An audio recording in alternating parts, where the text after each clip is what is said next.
The police dog who fell from the sky. It started with a gust of wind. A platform shuddered on the side of a building. Most people didn't notice. The city always hummed, groaned, shifted, but one girl did. From her breakfast table, 6-year-old Sienna stood up, her eyes locked onto the neighboring skyscraper. "He's falling," she whispered, "and he's scared." By the time her father looked through the binoculars, it was already too late to forget. A German shepherd, dangling, bleeding, alone, and still waiting.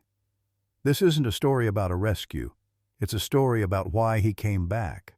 And the girl who heard him call. The city was just beginning to stir beneath a sky of chilled blue-gray, its buildings wrapped in the brittle hush of winter. Frost spidered across the window panes of the Wells family's 20th floor apartment in Maple Heights, the glass glowing faintly gold as the first threads of sunlight leaked through. Inside, the scent of over-toasted bread hung in the air, mingled with stale coffee and the faint sweetness of maple syrup. A kettle hissed, but never quite boiled. The television murmured softly in the background, tuned to the morning weather update, which no one was really listening to. Alyssa Wells stood at the kitchen counter, staring blankly into her third cup of coffee. Her scrubs hung loose on her frame, pale blue and wrinkled from the 12-hour night shift she had just barely survived. The kind of shift where time bled into itself and children came in crying, feverish or sometimes not crying at all. She hadn't changed out of her clothes, just kicked off her shoes, tied her hair into a loose bun, and started brewing coffee in a kind of muscle memory that didn't require her soul to be awake yet. At the dining table, a small figure sat swinging her legs, not quite touching the floor. Sienna, 6 years old.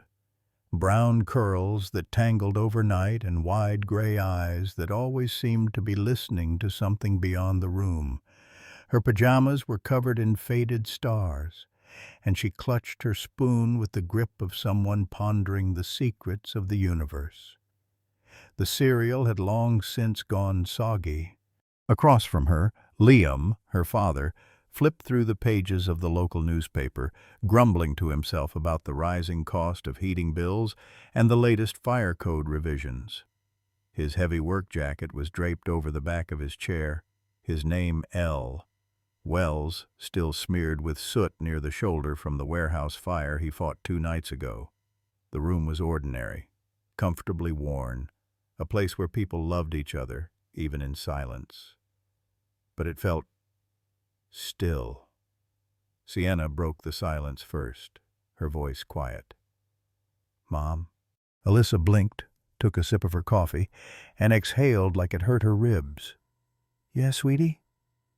Why do dreams feel cold sometimes?" Liam glanced up from his paper. Alyssa hesitated, mug halfway to her lips. The question lingered in the air, too strange for the hour. "What do you mean, sweetheart?" Alyssa asked carefully. Sienna shrugged. "I had one last night. I think it was a dream, but I was awake too. I was standing by the window and I could feel the cold coming from way up high, but not like the weather kind, the lonely kind." A beat of silence. Alyssa set down her mug. Liam folded his paper. "Sienna," Alyssa said, approaching her daughter, brushing a stray curl from her cheek, "did you get out of bed last night?" Sienna shook her head. "No, but something was calling. Not with words, like a feeling that doesn't know where to go." Liam gave Alyssa a look across the room, a familiar look. It was subtle, but it carried history. This wasn't the first time. Just last month, Sienna had insisted a squirrel had been trapped in the laundry duct, and she'd been right. Before that, she'd stopped Alyssa from driving to work because she heard the cat downstairs saying the brakes weren't okay. Mechanics later found a cracked caliper in the car. She was only 6, but sometimes she seemed to be listening to something that didn't make noise at all. Alyssa crouched next to her. Was it scary? Sienna thought for a long moment. No, just sad, like someone fell and never stopped falling. Outside, the wind picked up, brushing snow flurries off the ledge. From their apartment, the view stretched out endlessly.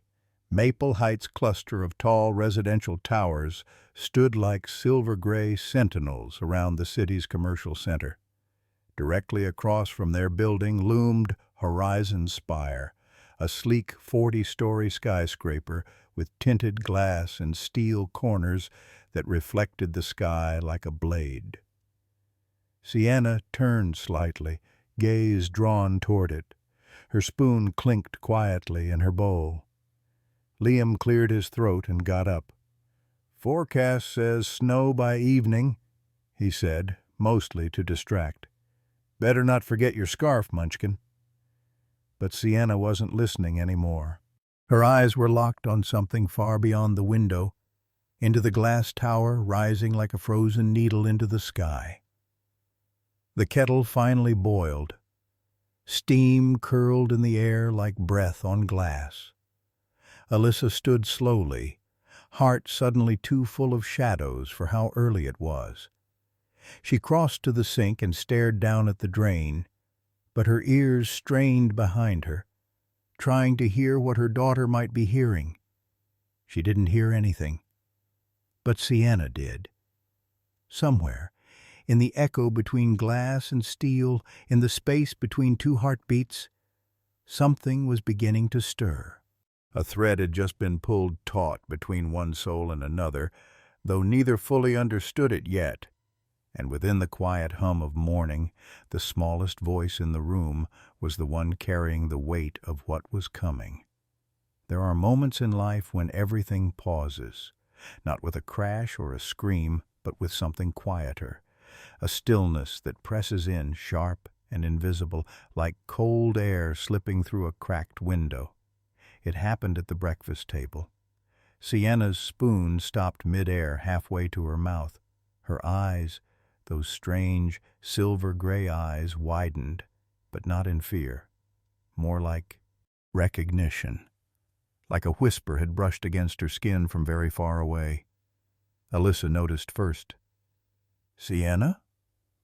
The girl didn't blink, didn't move. Her lips were slightly parted, cereal forgotten, milk dripping from the spoon onto her sleeve. She was facing the window now, body turned just slightly toward the glass.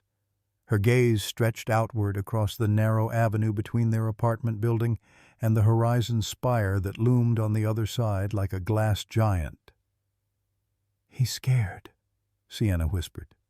Her voice was fragile, barely above breath. Liam looked up from his half-folded newspaper. "Who's scared, Bug?" The girl didn't answer right away. Then slowly she rose from her seat, letting the spoon fall into the bowl with a soft plop. She moved toward the floor-to-ceiling window without saying a word, her bare feet nearly silent on the cold tile. The light around her had changed, like something unseen had settled over the room. The kind of shift a firefighter like Liam or a nurse like Alyssa would notice instantly on instinct, but not be able to explain.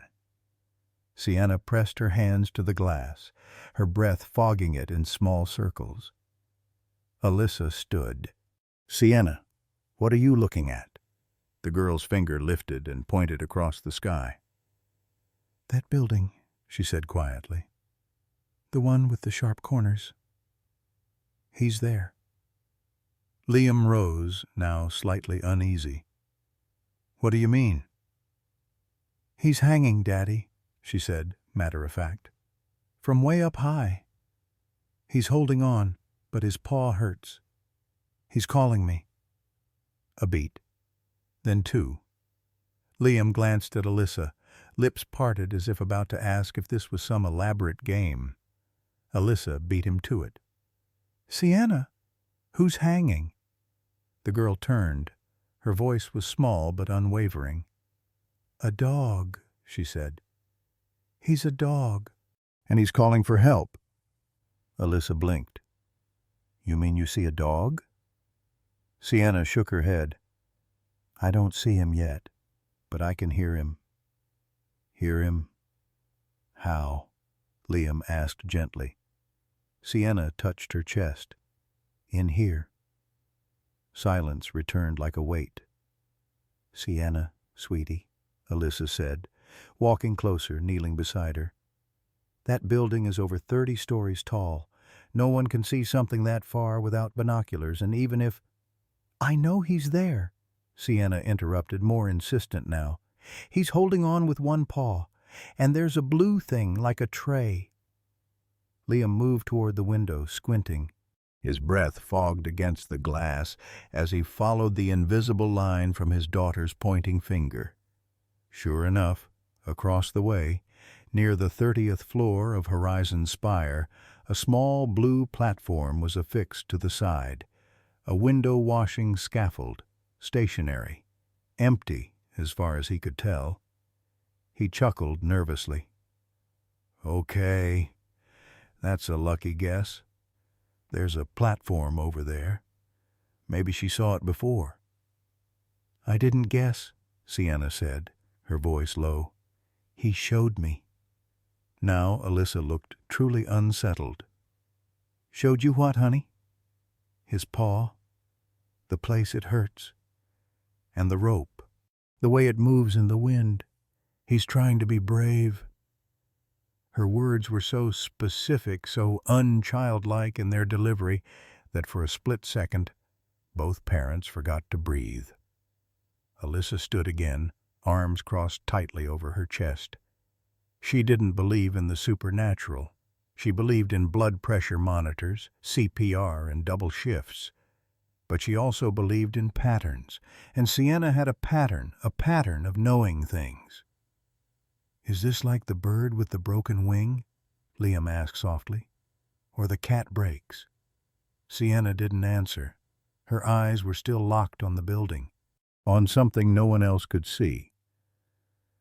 I think, she said slowly, his name used to be Axel. Alyssa's breath caught. Used to be. His person calls him something else now, but he remembers Axel. That's what feels like home. Liam moved toward the closet. What are you doing? Alyssa asked. He pulled down the bird-watching binoculars, dust-covered but functional. Humoring her, he said, almost joking, but his voice shook. He adjusted the dial, squinting through the lenses. The wind howled between the buildings, pushing snow from the ledges in little puffs of white. Because they're barely visible, blending into steel and glass, was a shape, a dark, trembling shape, clinging to the edge of the platform, and then, unmistakably, a paw slipped. Just an inch, but enough. Liam inhaled sharply. Alyssa, he whispered. His wife took the binoculars with shaking hands. Her knees nearly gave out. There, dangling by one front paw, was a large German shepherd. Its eyes were locked forward. Its body trembled against the wind. And Sienna? Sienna was already tying her shoes. The binoculars were heavier than Liam remembered. He adjusted the focus with hands that didn't feel like his anymore. Hands that had held hoses in burning homes, cradled broken bodies from wreckage, but now trembled with something colder, a fear he couldn't name. He braced himself against the window, elbows on the sill, his eye pressed against the glass lens. Sienna stood beside him, wordless, unmoving. Alyssa was just behind, arms crossed tight as if trying to hold her own doubt together. Across the way, exactly where Sienna had pointed, stood Horizon Spire, 40 stories of sleek indifference. The sunlight hadn't yet reached that side of the building, and the glass shimmered like a frozen lake, revealing only distorted reflections. Until it didn't. Lower, Sienna whispered. 3 more floors. Liam moved the binoculars slowly. There on the 30th floor was the blue window-washing scaffold. It looked intact at first glance, tucked near the side of a large corner pane, a square of faded color in an ocean of glass. He saw it, and his breath turned to ice.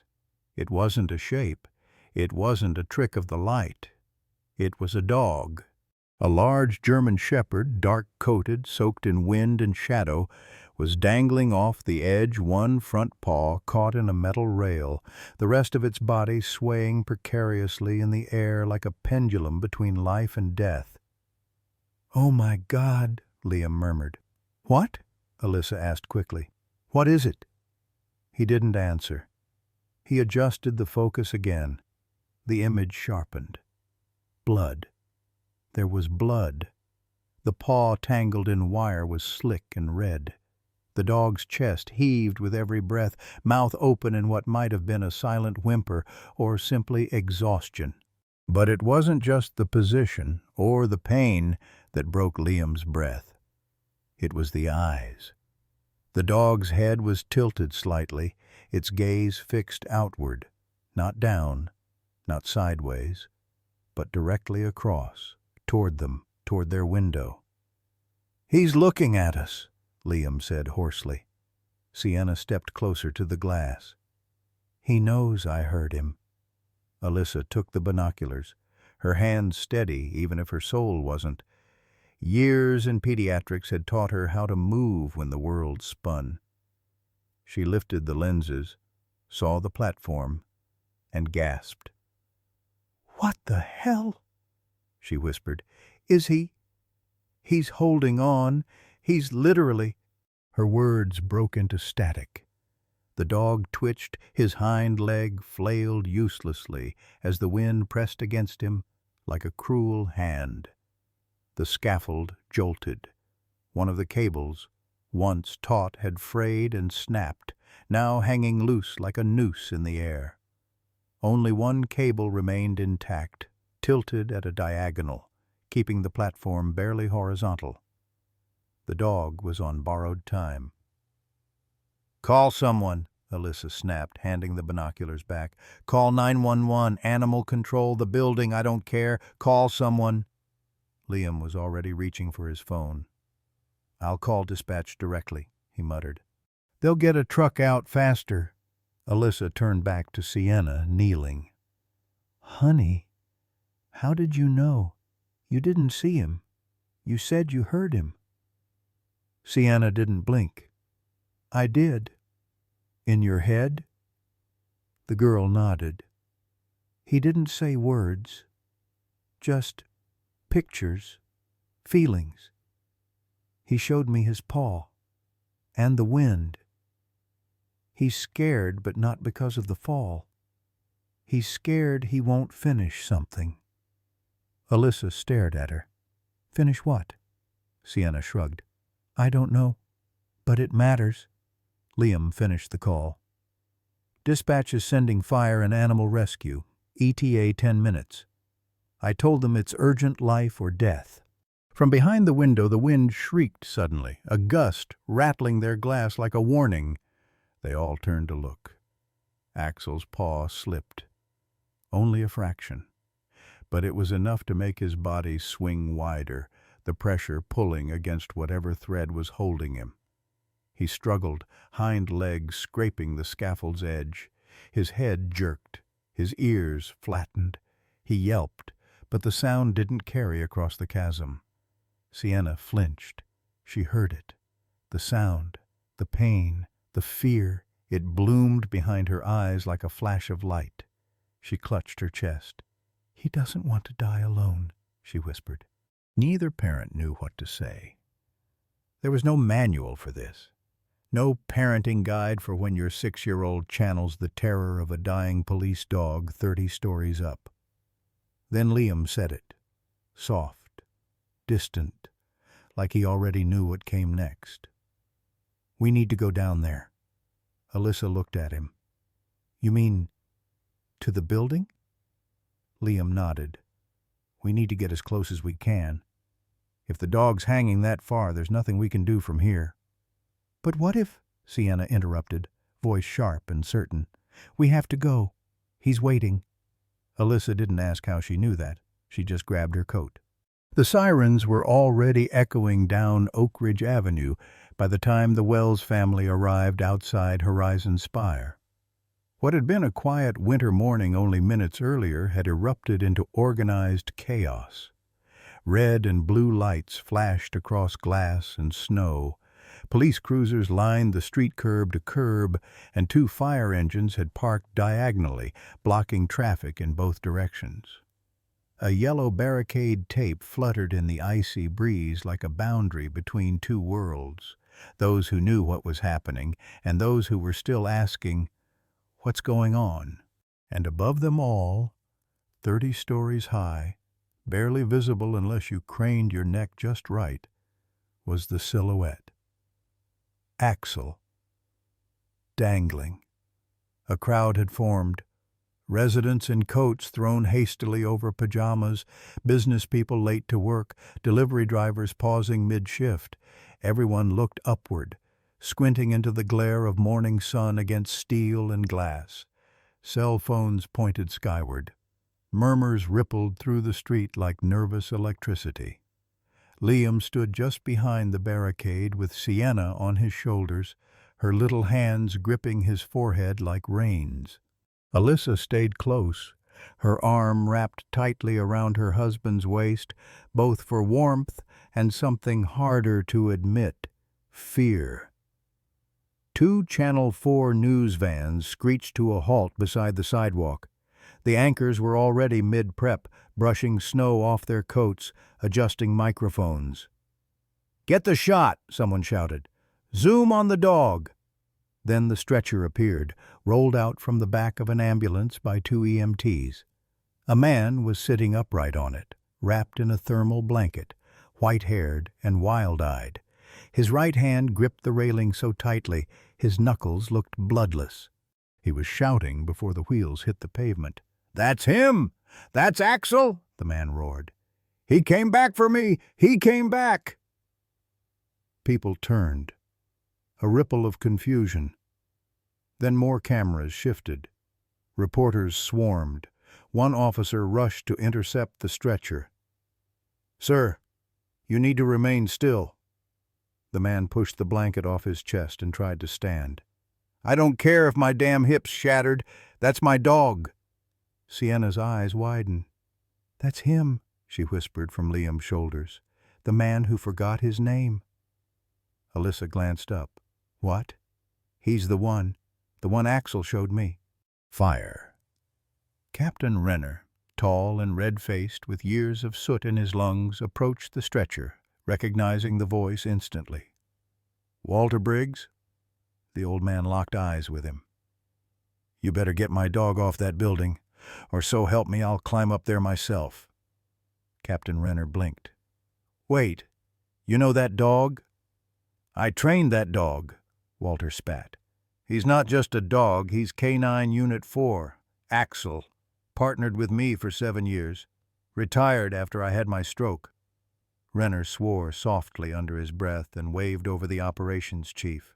Walter's voice was growing ragged now, but the crowd had fallen quiet. Even the press held their breath as he said the next line, one that would be played over and over again on news channels across the country. "I thought I was dying this morning. He must have felt it. He came back for me." From her perch, Sienna leaned forward slightly, whispering as if no one else could hear. "He didn't forget you," she said. "You forgot yourself." Walter turned his eyes, locking on the girl. He blinked, uncertain. But something in her tone, her stillness, stopped him. "What did you say?" "His name is Axel," she said quietly. "Not Max. That's what people call him now. But that's not the name he kept." Walter's eyes filled with something he hadn't felt in years. Awe. "My wife," he murmured. "She was the only one who ever called him that." Then he choked back a sob. "I haven't said that name since her funeral." No one moved. No one breathed. Even the wind seemed to still for a heartbeat. Then, snap! The platform jerked violently above them. Screams erupted. A second cable had given way, fraying under tension, slicing through the wind like a warning. The scaffold now dangled diagonally, Axel's limp body swaying with every creak of steel. Liam lowered Sienna, clutching her tight. "We need a plan," he muttered. "Fast." Renner barked orders into his radio. "No ladders that high. We're blocked by wind tunnels. The chopper won't stabilize. He's too close to the glass line. We don't have a shot." Walter gritted his teeth. "Let me go up." "You're not climbing anything, Briggs. Your blood pressure's tanked and your legs fractured." "Then find someone who can." The rescue coordinator shook his head. "The platform's too narrow. Window units jammed. Nobody can get through from the inside without risking collapse." Walter slammed his fist into the stretcher's rail. "He's right there. If we don't try, he dies."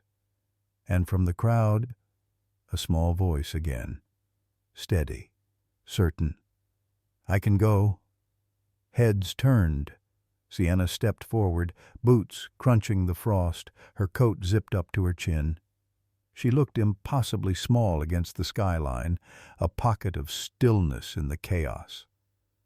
Alyssa grabbed her. "Sienna, no, that's not even—" "I can fit," she whispered. "He's waiting." Nobody knew what to say, and up above, Axel dangled, still fighting, still watching, still hoping. The crowd had grown to nearly 100, barricades bent under the weight of concerned onlookers. News vans lined the street like war reporters outside a battlefield, satellites aimed at the sky. Above them, Horizon Spire loomed, the frozen wind now a living thing howling, shrieking between steel ribs. The scaffold groaned like a dying animal. Axel's body still hung from the broken rigging, every second a silent plea. On the ground, Fire Captain Renner turned away from his radio, his jaw locked. His breath clouded in the cold, but his tone was colder. "No go on the chopper," he muttered to the operations chief. "Wind's creating tunnel effect between the towers. Even a rescue drone gets sucked sideways. Pilot says if they get too close, they risk collision." The ops chief swore under his breath. "What about roof access?" Renner shook his head. "Skylights sealed. 31st floor under construction. Nobody can rappel down from the inside without rigging, and that'll take hours we don't have." He looked up again. The platform swayed with another gust. Axel jerked violently, then went still again. The weight of his body hung from his paw alone. They were watching him die 1 centimeter at a time. Walter Briggs sat on a blanket on the curb now, unable to stand. Paramedics had insisted he rest, but the old man didn't care anymore. His face was streaked with tears, his hands trembling in his lap. "I trained him to survive fire," he murmured. "Gunfire, smoke. I didn't train him for this." A camera zoomed in on his face. Live streams ticked into the tens of thousands. Onlookers murmured, "Is it really a police dog? How long's he been up there? Why isn't anyone doing anything? Do something!" A reporter with Channel 4 turned to the camera, wind ripping her hair across her face. "We are live outside Horizon Spire, where a German Shepherd believed to be a retired K9 named Axel is hanging from a window-washing scaffold 30 stories above the street. Emergency response units are currently assessing all viable rescue options, but as of now—" She faltered, voice cracking, then steadied herself. "There's no clear way to reach him." The microphone dipped slightly. Back near the command tent, a young firefighter approached the chief. "I can climb," he said, breathless. I'm small, good with heights. The chief glanced at his profile. 6'1", too big. Maintenance port barely fits a ventilation tech. What if we break a window from the inside? Someone else offered. Renner was already shaking his head. Toughened glass. Any break could cause the scaffold to collapse. It's wedged into the frame. So what do we do?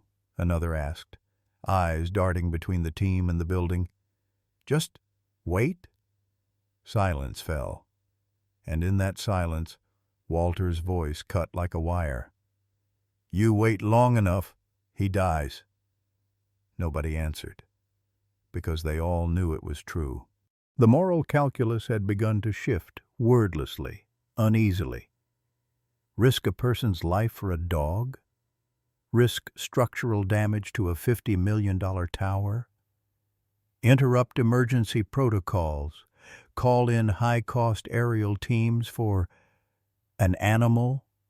Or let him go? Quietly, without blame, without more headlines. Just say it was impossible. Say it was too late. Say it was out of anyone's control.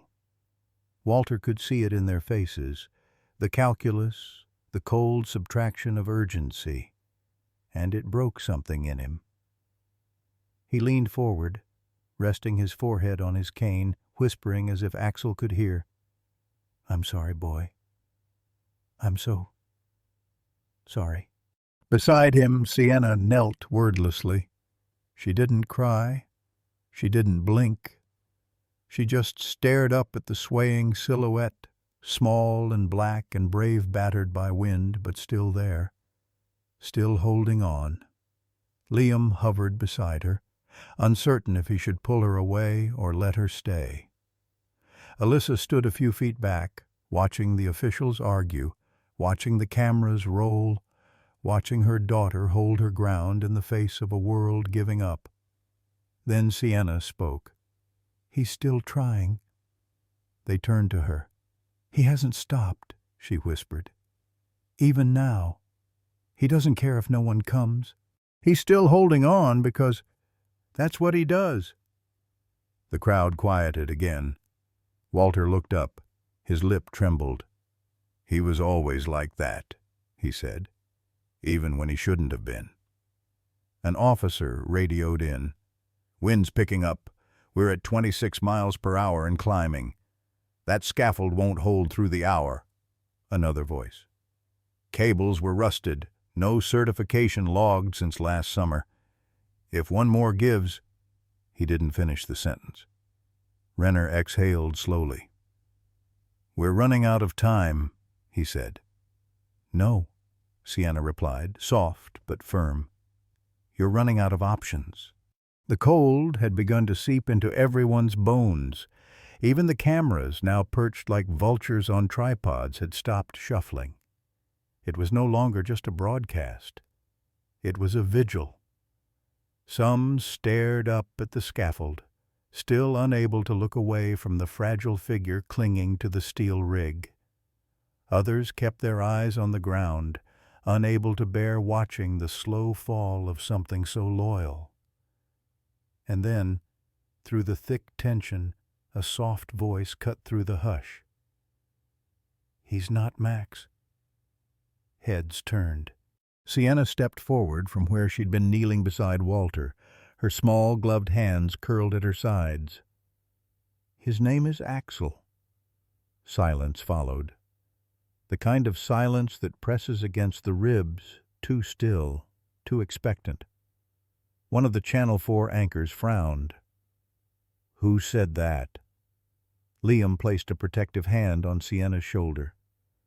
Alyssa whispered, Sweetheart, maybe now's not... But Sienna wasn't afraid. She looked up at the crowd, at the people debating numbers and measurements and failure points, and said again, a little louder this time, His name is Axel. The man forgot it. Because his memory hurts. She turned her head slightly, looking at Walter. But Axel didn't forget him. Walter's breath caught. It was like the ground had shifted beneath him. He tried to speak, but only air came out. The little girl stood there, perfectly still, coat fluttering in the breeze like a signal flag.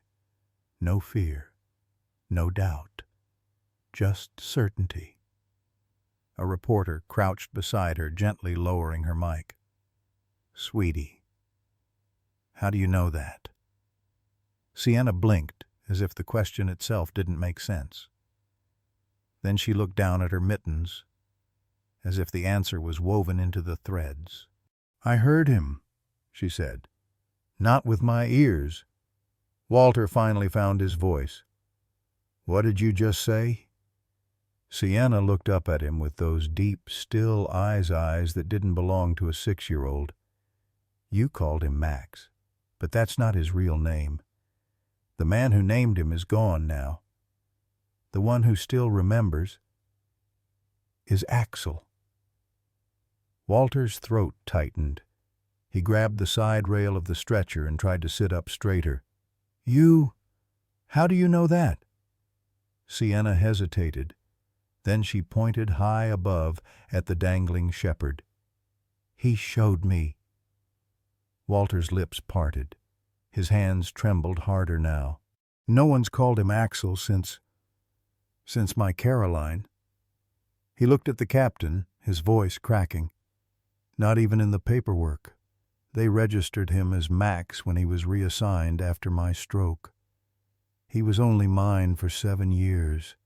7 years, and no one ever—" His voice trailed off. "No one ever used that name again.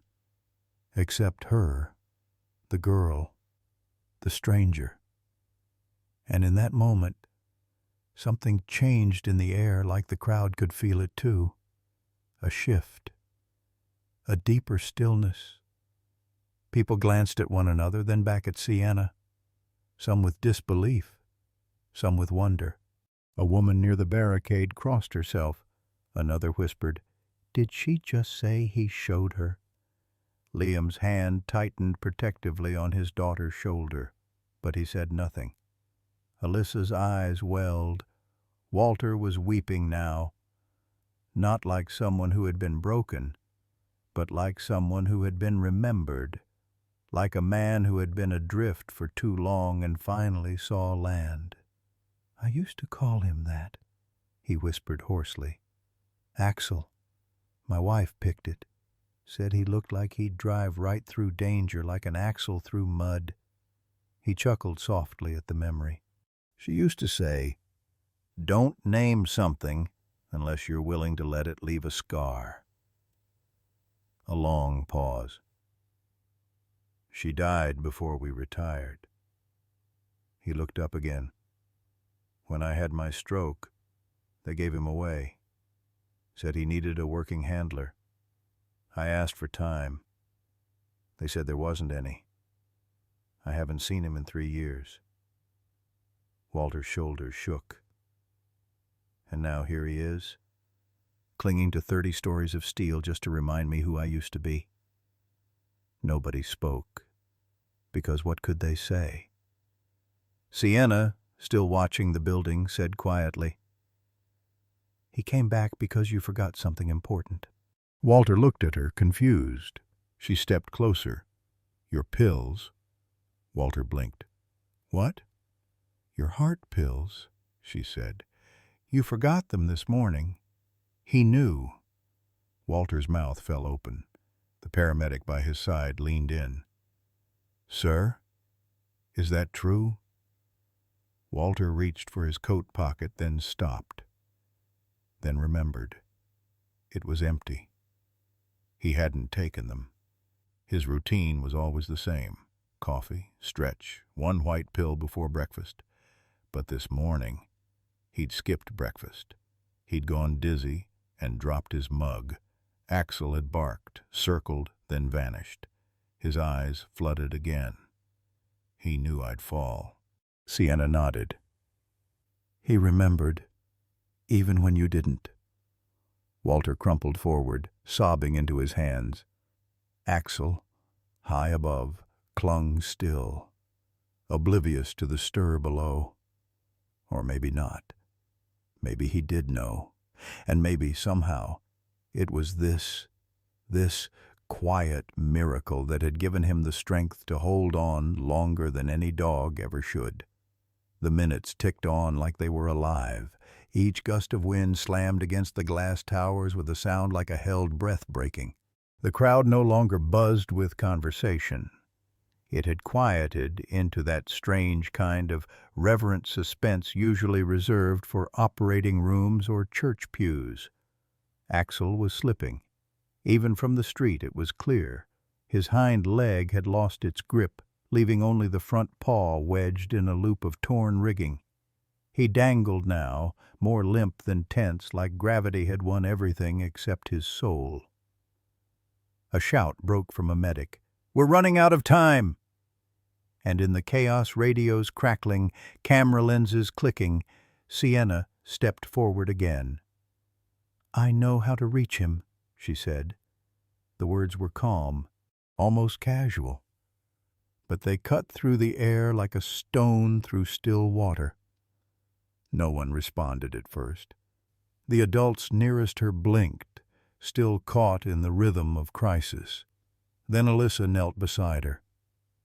"Honey, I know you want to help, but this is something the firemen—" "There's a door," Sienna interrupted softly. She pointed upward, across the street to the other building, the one Axel was hanging from. Behind the plant on the 30th floor, a fern in a blue pot. Next to the vending machines, it's tucked behind a wall panel. Silence. A long one. Liam's eyebrows knit. "What? What kind of door?" Sienna turned to him. "A maintenance hatch. The kind you have to know is there." Captain Renner, who had been directing his team, turned at the word hatch. His gaze sharpened. He walked over. "Wait. What did she just say?" The Channel 4 reporter already had her mic out. "Sweetheart, how do you know that?" "I saw it," Sienna said. "Where?" "In my head." A murmur ran through the crowd like a ripple of wind through dry leaves. Walter had gone silent again, watching her like someone reading a prophecy written in a language only he half remembered. Renner looked toward the building manager, a balding man in a neon security vest who stood nearby, arms folded tightly across his chest. The chief gestured. "That building, Horizon Spire. 30 stories. Any chance there's a maintenance door behind a potted fern?" The manager frowned. "That area's sealed. Used to be janitorial access years ago. Got walled off when we renovated the upper floors." "Walled off or hidden?" The man hesitated. "Hidden." "And is there—" Renner's voice caught just a little. "A fern?" The manager nodded slowly, a crease forming in his brow. "Blue ceramic pot. Still there. We didn't have the budget to redo that section. It's barely used now." A collective intake of breath. The Channel 4 mic caught the moment perfectly. One firefighter whispered, "She's not guessing." Another murmured, "No way she could have known that." Alyssa looked from face to face, her expression pale with realization. The reporter leaned in again. "Sienna, who showed you this door?" Sienna's eyes lifted to the skyline. "He did?" she whispered. And in that moment, beneath steel and cloud and flickering signals, the people stopped seeing a little girl. They saw the thread, the bridge, the impossible tether between the dying heartbeat above and the stubborn spark below. The crowd surged forward with new urgency. One firefighter radioed in, "Get blueprints of Horizon Spire now. Prioritize floors 28 through 31. Another already had a laptop out, scrolling through outdated schematics. Walter wiped his face with shaking hands.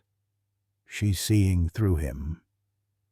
No one contradicted him, because now it didn't matter how.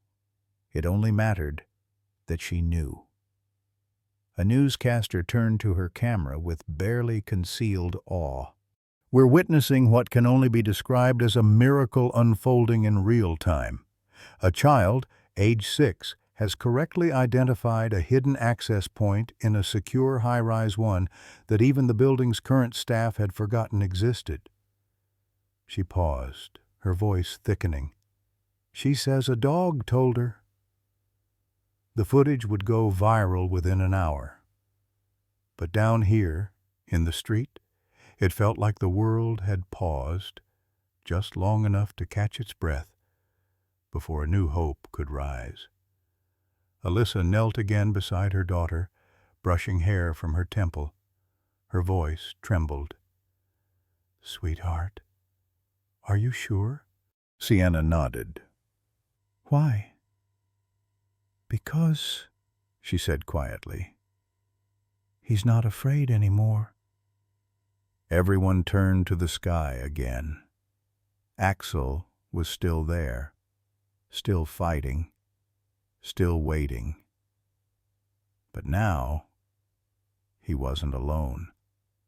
The schematics arrived in a burst of cold air and static. An assistant from city engineering arrived breathless, laptop in hand, flanked by a firefighter and a tech from building safety.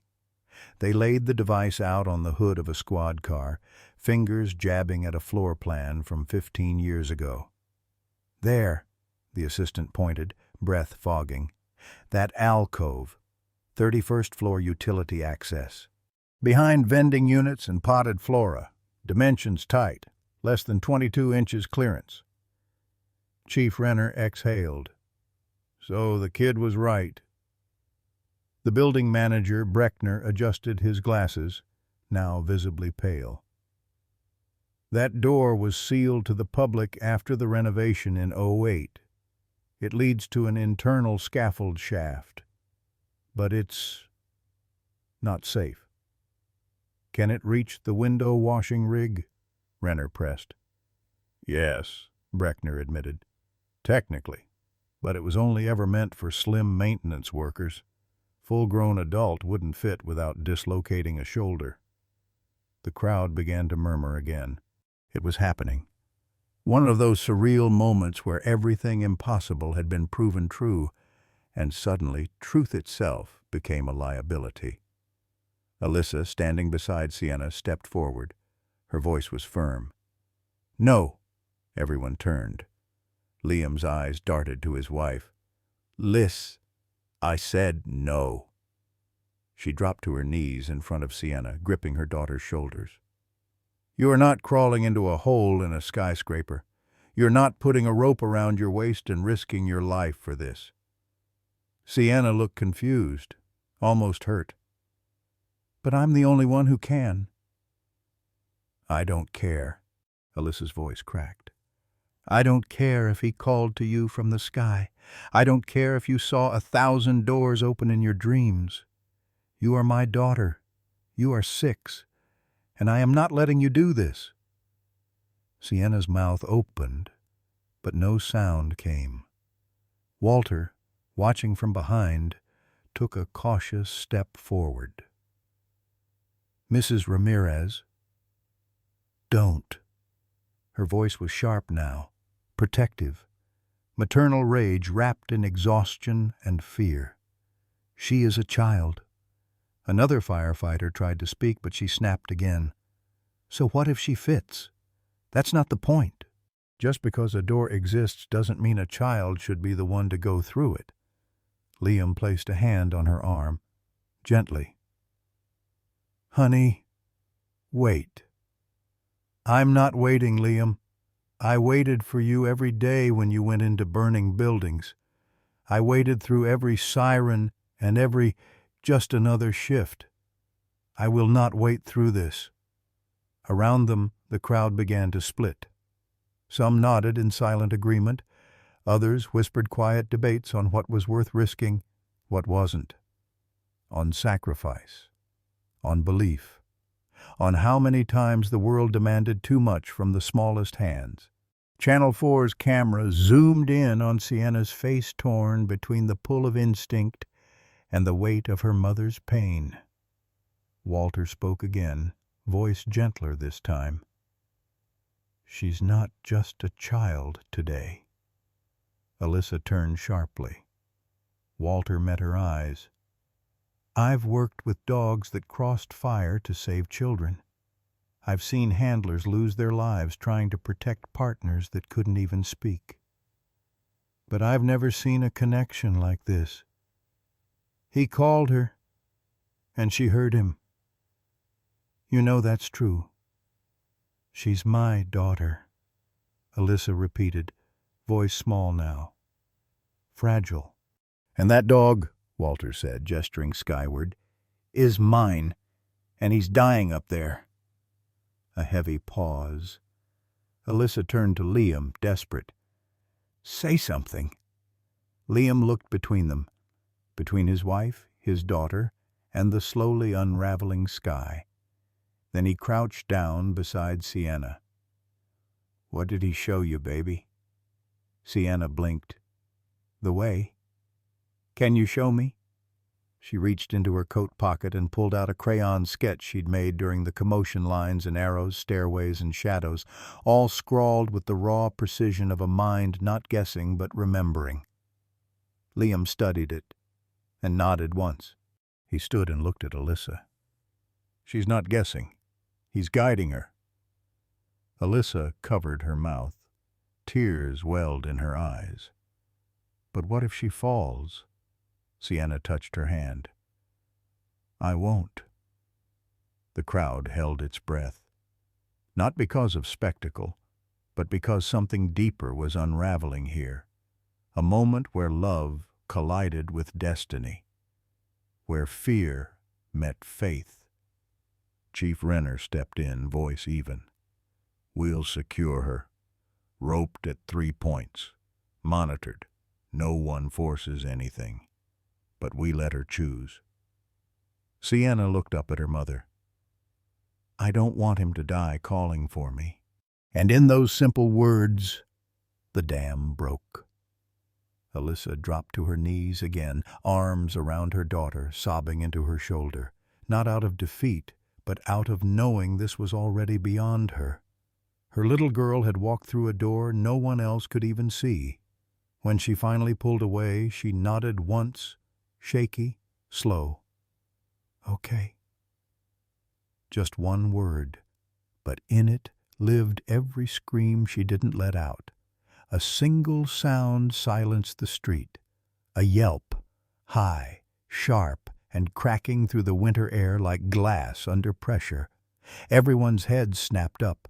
Axel was slipping again. The scaffold groaned above them. One of the cables, already frayed, suddenly split with a metallic twang, curling like a broken violin string. The platform tilted hard to the left, sending a burst of debris cascading downward like falling stars. Sienna gasped. So did the crowd. Axel's body swung violently. For a moment it looked like he would plummet. His hind legs flailed in space, claws scraping air, muzzle snapping from fear more than rage. The last loop of rigging caught just beneath his chest, barely.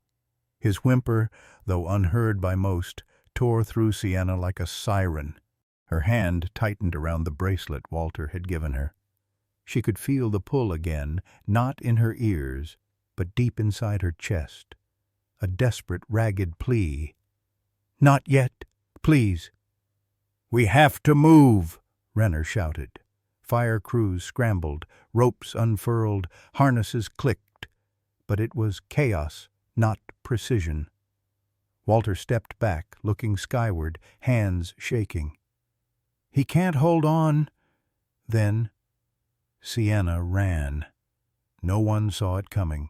No warning, no cue. Just a blur of pink jacket and dark boots, hair loose, eyes locked, not in fear, but knowing. "Sienna!" Alyssa screamed. But her voice was already swallowed by the wind as Sienna darted past the police line, past the barricades, past the stunned firefighter clutching the rope that was meant for her. She didn't hesitate.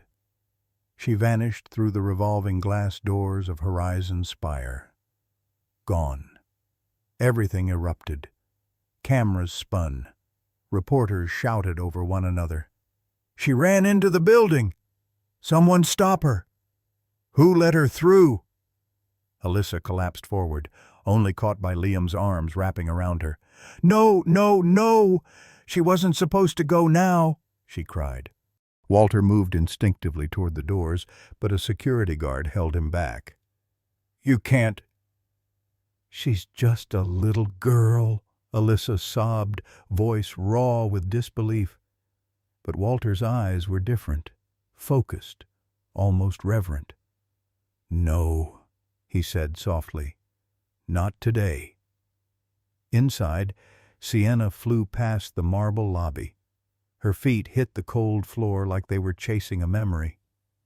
She didn't look at the guard shouting her name, didn't glance at the elevators blinking red with restricted access, because she already knew where she was going. In her mind, the hallway shimmered. A plant in a ceramic pot. A door behind a wall panel. A click. A shadow. The way. Up above, the second cable frayed further, curling with each sway. The crowd outside screamed as the scaffold jolted again, tilting to a near-fatal angle. Axel yelped louder this time, the sound more strangled than canine. Liam stared, white-knuckled on the binoculars. "She's going alone," he whispered. Chief Renner barked orders. "Deploy Plan Delta now. Evacuate 30 floors above and below. Get fire crews to level 30 now." "Do we stop her?" a sergeant asked. He looked over at Alyssa, who hadn't moved, hands clasped, lips pressed tight, tears falling silently. Renner shook his head. "She's already past stopping." The reporter from Channel 4 narrated in disbelief. In an unprecedented turn, the child believed to have located a hidden access point has now entered the high-rise alone. We repeat, 6-year-old Sienna Ramirez has just entered the building. The rescue effort is now unfolding under conditions no one predicted. Sirens wailed. The city seemed to hold its breath. And high above on the 30th floor of an aging steel and glass tower hung a German shepherd who refused to let go. Because someone, somewhere, was coming. The elevator dinged like a breath caught in the throat of the building. Inside, Sienna stood alone. The carpet beneath her boots was threadbare and gray, dulled by time and silence. The control panel blinked softly, casting pulses of green against her pale cheeks. No keycard, no override. Yet when she pressed the button marked 30, it lit up instantly, as if recognizing her. The elevator groaned upward, old cables straining, gears clunking with every floor. No music played, just a low mechanical hum, like the steady breath of something asleep beneath the city. Sienna didn't flinch. She didn't press door open. She didn't cry.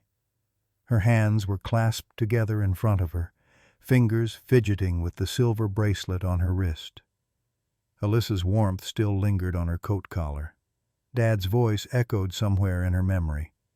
"Be brave for good reasons." This was one of those reasons. As the elevator neared the 30th floor, a flicker passed through her chest, not fear but direction, a whisper, not in words, but in pull, like a compass that only worked when you weren't asking questions. This way. Here. You're almost there. The doors parted with a hiss, and she stepped into a forgotten world. The hallway was dim, washed in the pale blue of emergency lights that hadn't been replaced in years. The air was cold, not just cold from temperature, but that strange chill you feel when walking into a room no one has breathed in for a very long time. Faint dust hovered in slants of light from flickering fixtures. Some panels buzzed overhead. Others hung open like metal wounds. The hallway curved gently left, as if the building itself had grown tired of straight lines. To any adult, it would have looked like a dead-end floor, unused, unremarkable. But Sienna saw something else. She saw Axel's memories, not photographs, not visions, just glimpses, like when you walk into a room and forget why, but somehow know you're not alone. The left wall. He had leaned against it, the dent in the floor. His paws had scrambled there. The scratch on the old fire hose casing, his collar clip. She followed these invisible markers, small clues passed not through words, but through the weight of shared urgency. And then, there it was. At the far end of the corridor, nestled behind a large ceramic planter overgrown with spider plants and forgotten ivy, was a gray panel. Unmarked, unassuming, unopened in over a decade. Sienna dropped to her knees. She moved the plant gently, not too much, not loud, just enough to clear space. Her fingers brushed against the steel panel, cold, rough at the corners. And there, exactly where he had shown her in her dreams, was a tiny magnetic slot, almost invisible to the untrained eye. She reached into the pocket of her coat, pulled out the maintenance badge. It was square, gray, slightly bent, but when she placed it against the slot click, the panel unlocked with a sigh, not a loud clank or mechanical shift, just resignation, as if the building had been waiting for her too. She opened it. A narrow crawl space yawned open behind it, pitch black, dust swirling like memory. Pipes ran along the sides, and an old metal grate covered the floor. The smell of old oil and rusted wires filled the air. She stared into it, blinking. A whisper brushed her mind again. "It's okay. I'll be waiting at the light." She nodded once, then climbed inside. The tunnel was no wider than a school locker. Metal pipes ran along either side, some warm, others trembling with faint vibrations that buzzed against her coat sleeves. The walls were lined with soot and grime from decades of forgotten water leaks and forgotten repairs. The air was thick, the kind that pressed against the lungs, old air, untouched by wind or weather. But Sienna didn't hesitate. She slid forward on her stomach, elbows pulling her through like a soldier in a storybook, like the fire drills Daddy once made her do with couch cushions and flashlights. But this wasn't a game. This was real. The silence was heavy in here, so heavy it rang. But in the quiet, beneath the creaks and groans of old metal, she heard it. A whimper, soft, muffled, far. Her breath caught. The sound wasn't loud, wasn't even clear, but it wasn't through her ears. It was inside her, like someone had whispered into her chest, and her heartbeat was the translator. He's close. He's still waiting. Every few feet, the tunnel dipped slightly, a gentle slope that pulled her downward. Her fingers gripped metal grooves for support. Her boots scraped quietly against the grating beneath her. Cobwebs tickled her cheeks, but she didn't flinch. Shadows moved past her face like smoke, but they weren't ghosts. They were memories. Flashes of Axel. The sound of metal clanking under his paws. The scrape of claws finding hold. The pain in his joints as the platform tilted. The cold wind slicing across his ears. The way he called out, not with bark, but with need. Sienna's bracelet shimmered faintly each time the images passed. It didn't glow, not really, but something in its silver seemed to pulse, like a second heartbeat, one not her own. She paused at a junction. The tunnel split. One side dipped further, darker. The other stayed level, lit faintly by a cracked emergency light. She bit her lip. Then, without thinking, she chose the dark. It wasn't logic, it wasn't fear, it was trust. Her body fit perfectly through the sloping shaft. She moved like she'd done it before, though she hadn't. Each step was deliberate, each breath measured. She slid down a section where the floor dropped off suddenly, catching herself on a dangling pipe. Her palms burned, but she didn't cry out. A moment later, another whimper, clearer this time. She pressed her ear to the metal wall beside her. Thunk, scrape, whine. It was so close now. She could almost feel the heat of him, the adrenaline in his blood, the ache in his limbs. And something more. Hope. For the first time in what must have been hours, he knew he wasn't alone. Sienna rounded a final bend, and ahead of her was a thin, grate rusted, barely held in place. Beyond it she saw faint daylight, and a figure, a shape in shadow, ears down, fur matted, eyes searching. She pressed her fingers against the grate and whispered, "I'm here." Axel's head jerked, his eyes locked with hers. And in that instant, no time passed. No barriers remained. Just a girl in a tunnel and a dog on the edge of a nightmare, recognizing each other. Somewhere far below, a crowd of strangers held their breath. But up here, in the steel guts of a forgotten floor, two beings, connected not by words or rules, but by something older, something unspoken, something true. The grate creaked as she pushed it aside.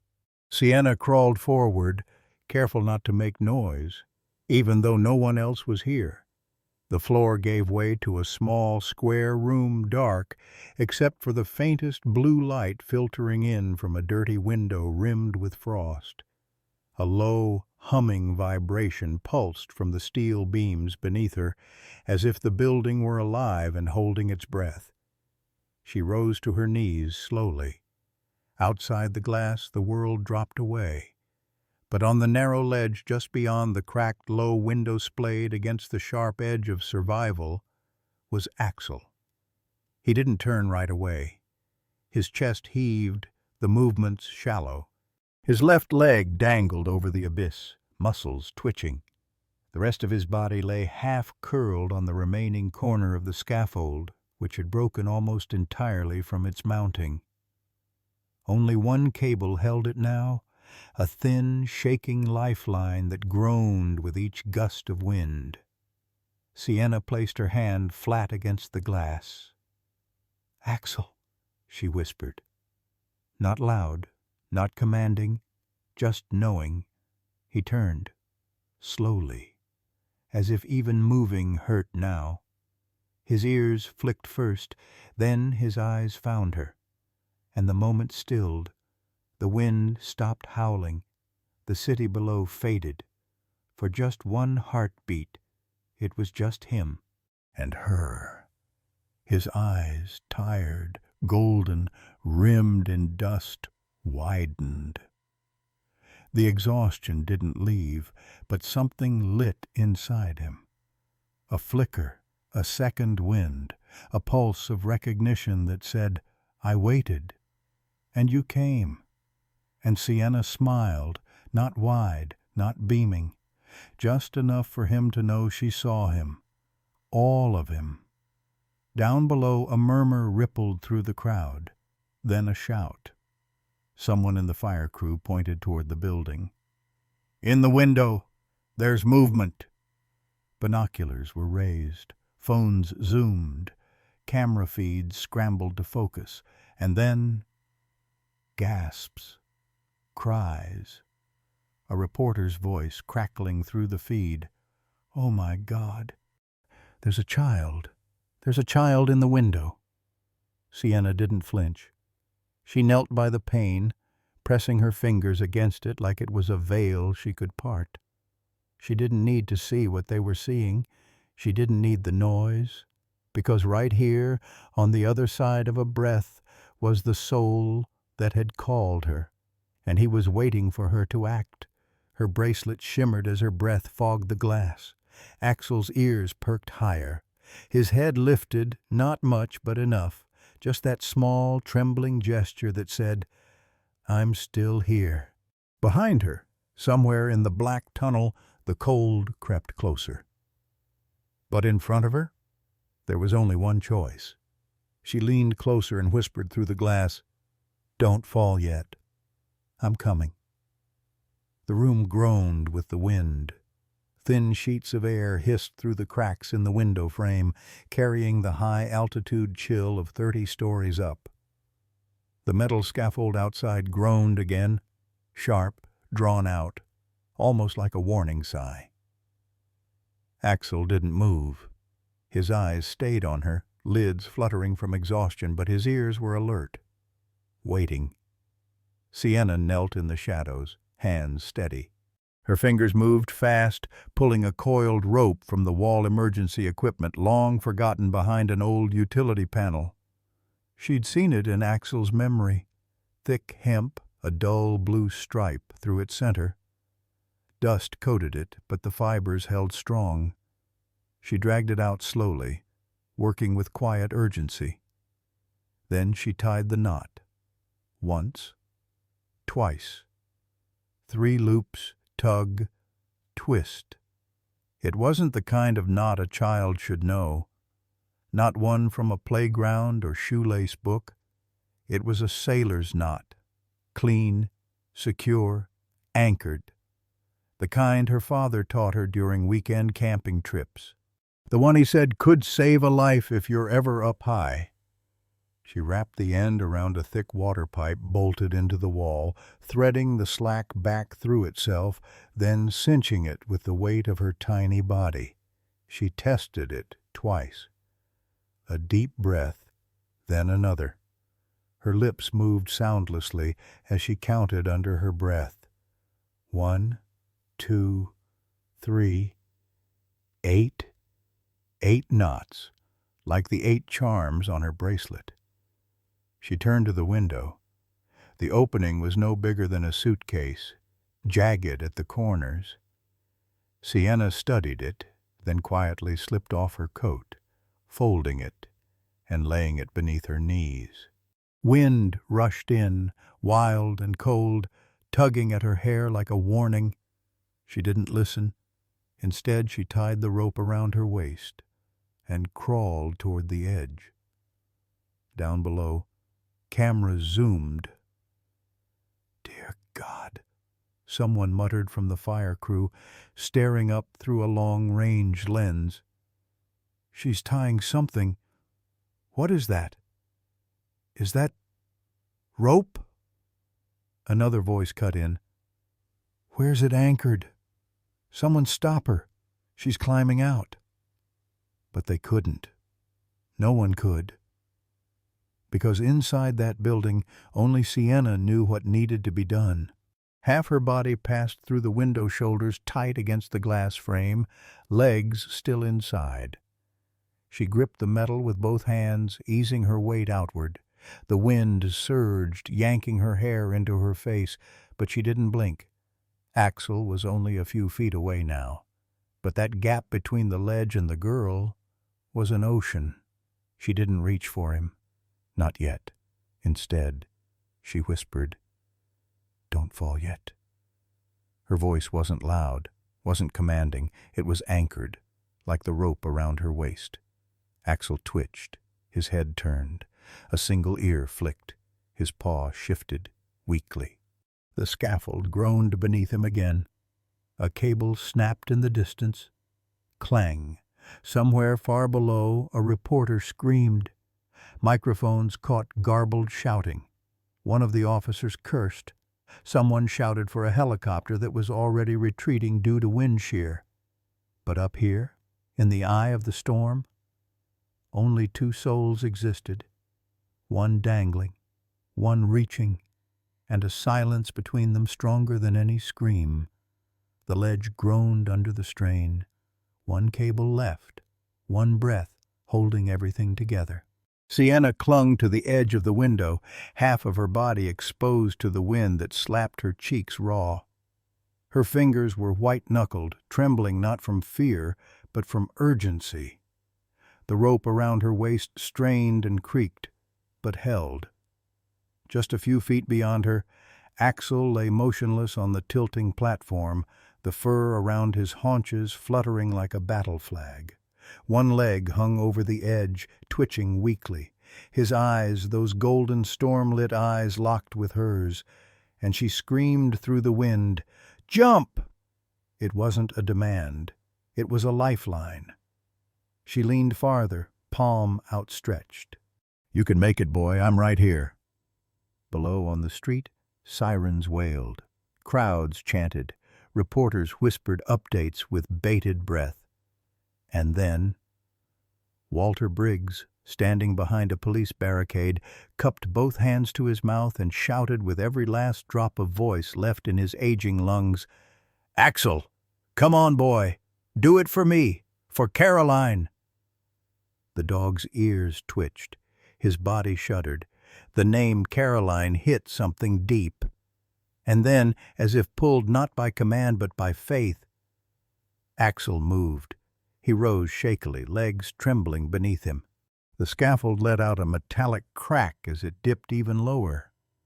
The last cable frayed like threads of a dying promise. Sienna didn't move. She only whispered, "It's okay. I've got you." And Axel leapt. It wasn't graceful. It wasn't certain. It was raw, desperate flight. Mid-air, the last cable snapped ping, and the scaffold plummeted, twisting and vanishing below in a blur of motion and steel. Axel's paws barely caught the ledge. His claws scraped against the concrete lip as his body slammed into the narrow perch beside her. One paw slipped. Sienna lunged. Her arms wrapped around his neck, fingers gripping the thick fur behind his collar. She cried out. Whether from effort or emotion, she didn't know. Axel whimpered, their bodies tangled, girl and dog, hearts thundering in unison. But the weight was too much. The rope groaned, and Sienna began to slip. Her boots scraped uselessly against the window frame. Her shoulder banged the edge. The coil around her waist pulled taut, too taut. She clung to Axel with everything she had, but gravity was cruel. For a breathless second, they dangled together. Sienna's tiny frame holding on to a creature twice her weight. One of Axel's paws clawed into the windowsill.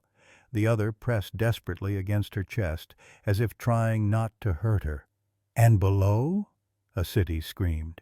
Cameras froze on their image. A girl, barely 6 years old, hanging from a window 30 floors up, clutching a German shepherd as if he were her brother. Time stopped. Then, from behind them, a hand, rough, calloused, strong. A firefighter burst through the crawl space, eyes wide with terror. He didn't shout, didn't hesitate. He grabbed the rope and pulled. Another set of hands joined, then another. A chain of arms reached into the room like roots from the earth itself, dragging both of them back into the building inch by inch. Axel whimpered, his back leg dragging. Sienna gasped. Her eyes were wide, but never let go of him, not for a second. And when the last of her body cleared the window frame, the room erupted. The room erupted into a symphony of shouts, boots, and breathless urgency. The door burst open with a metallic crack. Firefighters spilled in like a wave, helmets tilted, gloves outstretched, hearts racing faster than sirens. The wind howled through the broken window, shrieking like it didn't want to let go. and for a second it looked like it might win. Sienna's fingers slipped. She gasped, a sound too small for how close death had come. Axel's body twisted, claws scrabbling, muzzle pushing into her neck as if to anchor her. But he was too heavy. The rope at her waist jerked violently. One more inch, and a hand seized the rope, thick-gloved, steady, terrified. Another gripped Sienna's shoulder, a third wrapped around Axel's hindquarters. Then a firefighter, burly, sweating face streaked with grime, yelled, "I've got the dog! Pull!" They heaved as one. The rope groaned. The ledge outside cracked, small flecks of cement showered into the abyss below. And then they were in. Sienna collapsed onto the cold tile, breath hitching in broken sobs. Axel landed beside her with a wet thump, whimpering as his legs gave way. His head found her lap without command, without thought. She didn't let go, not for anything. For a moment, nobody moved. Firefighters stared. News crews outside gasped. Even the wind stilled. Then a cheer erupted, first from the sidewalk, then the balconies, then across every screen tuned into the live broadcast. Cheers laced with tears, clapping that trembled like prayer. Down on the street, Alyssa fell to her knees. She had run past the barricades the moment she saw her daughter in the window. Her legs gave out now, arms cradling her chest as if trying to keep her heart from shattering open. Liam caught her just in time, his helmet askew, eyes blurred with tears he hadn't allowed in 20 years as a firefighter. "She's okay," he whispered. But his voice cracked. "She's okay." Alyssa couldn't answer. Only sob. High above, in the rescue room, Walter Briggs stepped forward. He wasn't supposed to be up there, but someone had let him through, maybe because of the way he screamed Axel's name like it was holy.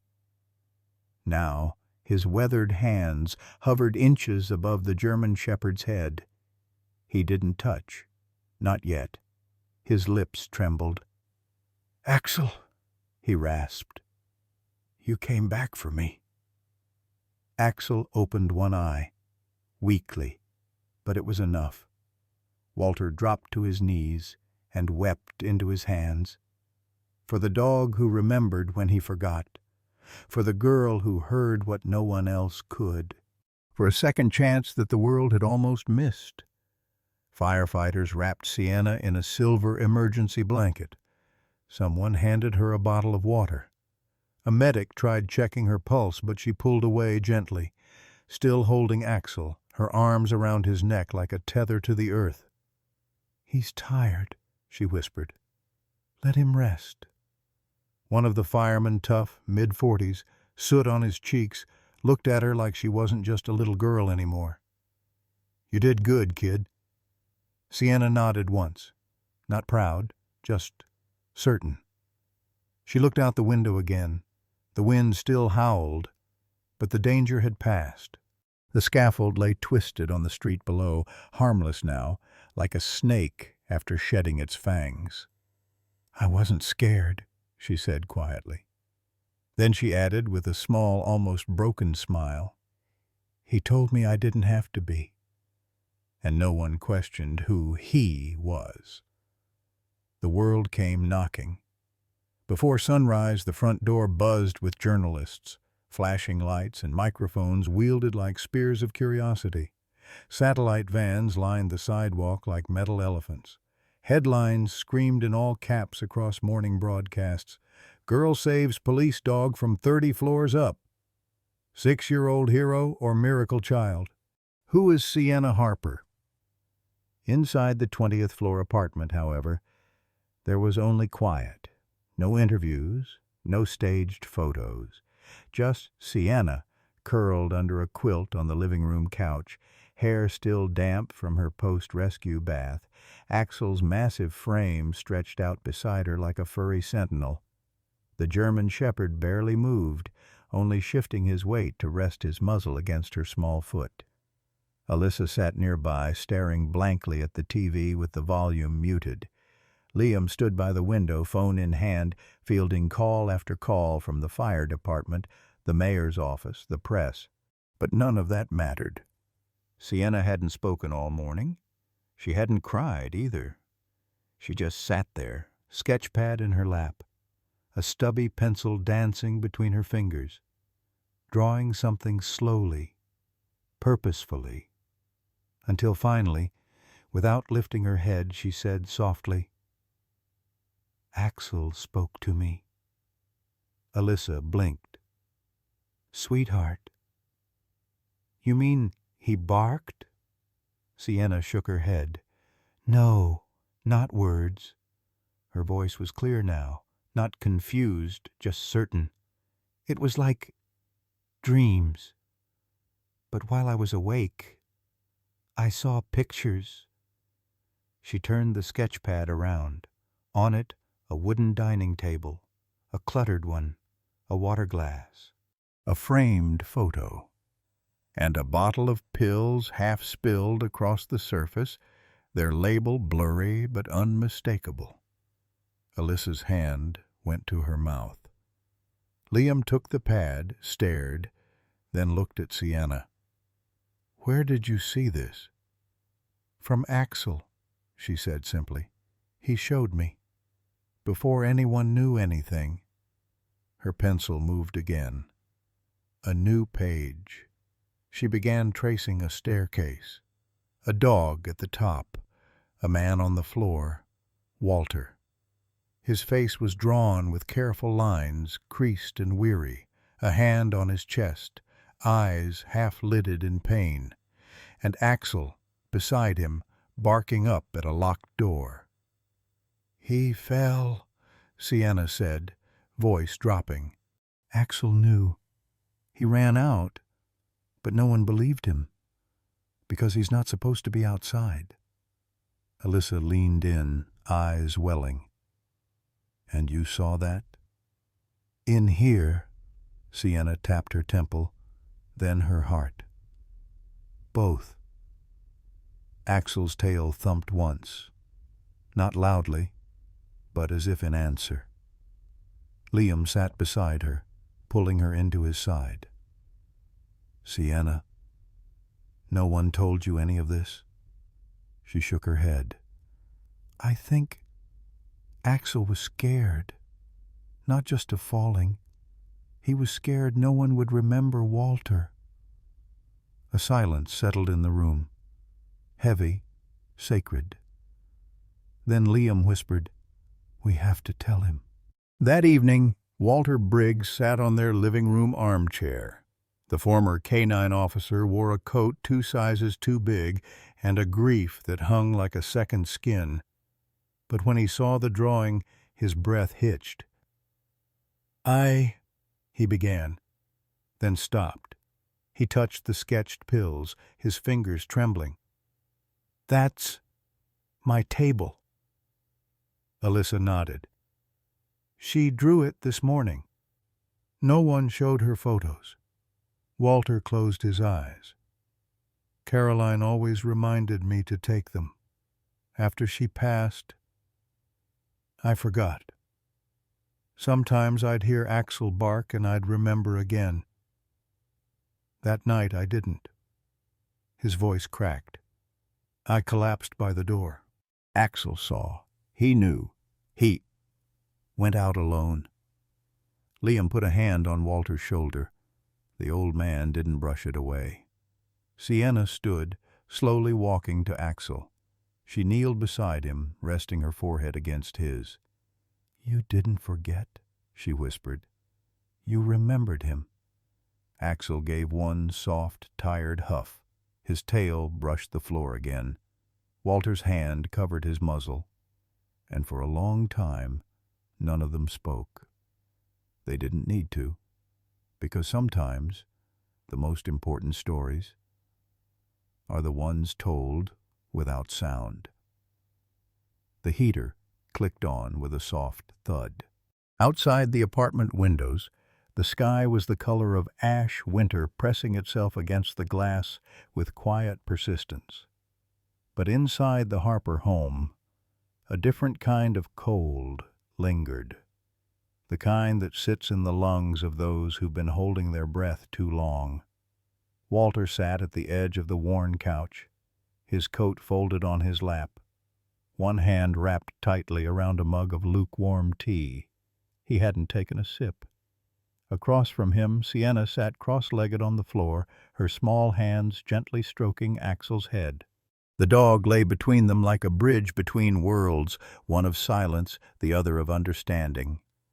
Axel's breathing was slow now, not labored, just tired. Walter stared at him for a long moment before finally speaking. "You know, they told me he was too old to remember commands."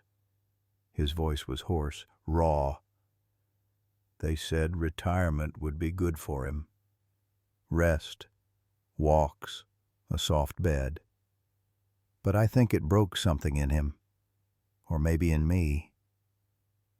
Alyssa sat nearby, watching, her expression soft but alert. Liam stood in the kitchen archway, arms crossed, not out of doubt, but to steady himself. Walter continued, his words unraveling like a wound reopened. "That night, I came home from the VA. The meds I take, they keep my heart steady, keep the old ticker from misfiring." He gave a bitter chuckle. "But I forgot. Again. I'd been forgetting more lately." He set the mug down, untouched. I sat down at the kitchen table just for a second. Axel was by the door. He always watched me eat, always made sure I was okay before bed. That night he barked, not just once, over and over. His hand trembled. I waved him off, told him to settle down. Then I stood up to get water and... He paused. The silence after that word was deafening. I went down hard, hit the floor, hard. I remember the thump, the cold tile on my cheek, and Axel's bark. His voice cracked. He didn't stop. Sienna looked up, eyes shimmering. "He showed me," she said softly, "the table, the pills, you lying there." Walter looked at her like she was the last light in a long, dark tunnel. I must have blacked out for a minute. But when I opened my eyes, he was gone. The door was open. He'd nudged the latch. "On his own?" Liam asked. Walter nodded. He knew. He knew no one was coming, so he went to get help. He glanced toward the television, which now sat muted in the corner, frozen on a paused image of the dramatic rescue, Sienna's silhouette in the window, Axel on the ledge. Walter whispered, more to himself than anyone. He remembered what I couldn't. He leaned forward, reaching out to Axel. The old German shepherd's ears twitched. His eyes opened barely. But when he saw Walter, he gave a small wag of his tail. No bark, no show. Just trust. Walter's hand rested on Axel's chest. "I forgot my heart," he whispered, "and you remembered." His shoulders shook. It started slow, a stifled gasp, a quiver in his chin. Then, like a dam cracking open, Walter broke down. He covered his face with both hands and wept. Not the quiet, composed tears of a proud man, but the wild, guilt-soaked sobs of someone who had carried too much for too long. Sienna didn't move at first. Then, slowly, she crawled forward, placed a hand on Walter's knee, and leaned her head against his side. "You're not alone anymore," she whispered. Walter's hand dropped, resting gently on her back. He didn't speak again for several minutes. He didn't need to, because Axel had already spoken. And Sienna had listened. The storm had passed. Not the one outside, though the skies had softened into soft gray, no longer growling against the city glass, but the one inside the Harper apartment. The room was quiet now, lived in, breathing, as if the walls themselves had witnessed something fragile and holy and chose not to interrupt. Walter stood by the window, his silhouette sharp against the fading light. Axel lay curled on a patch of sunlight, one ear twitching now and then, his breathing steady in the hush. Sienna sat beside him, drawing in her sketchbook. Nothing fancy, just quiet strokes. Her pencil moved with the calm of someone who didn't need to understand everything to believe in it. Walter turned, something small cupped in his hand. "I've been carrying this," he said quietly, "in my coat pocket, since Caroline passed." He crossed the room slowly, each step a careful thread between past and present. Then he knelt and opened his hand. Resting on his palm was a silver bracelet, delicate, weathered by time. Its chain shimmered faintly in the light, not flashy but warm, like something worn often and never forgotten. Tiny animal charms dangled from its links: a fox, a sparrow, a curled-up cat, a dolphin mid-leap, and one small German shepherd, polished nearly smooth. Sienna looked up, her breath caught in her chest. Walter smiled gently. She had your gift, too. He didn't need to explain what that meant anymore. The words weren't about tricks or magic. It was something deeper, older. She didn't always call it a gift, he added, voice quieter now. At first it was noise, too many feelings, too much empathy. It nearly broke her heart. He paused. But this helped. Caroline said the weight of it reminded her she could carry one soul at a time, one voice at a time, and that she didn't have to listen to the whole world, just the ones who needed her most. He gently reached out and fastened it around Sienna's wrist. It hung loose, sliding slightly as she moved, but not too much, like it had been waiting for her. "She used to tell me," Walter said, eyes distant now, "that the animals never really leave, that when they finish their work with us here, they wait for a new way to return, a new person to trust." Sienna's eyes brimmed with quiet awe. She ran her fingers along the little dog charm. It was warm, unexplainably warm, as if it remembered being loved. Walter stood again, a little straighter now. "I think Axel knew she was with you," he said. "That's why he trusted you so quickly. You reminded him of her." Sienna looked at the bracelet, then at Axel, then up at Walter. "I'll take care of it," she whispered. "Of them." Walter smiled. "I know." The moment settled between them, not heavy, but whole. The kind of silence that meant something sacred had just been passed on.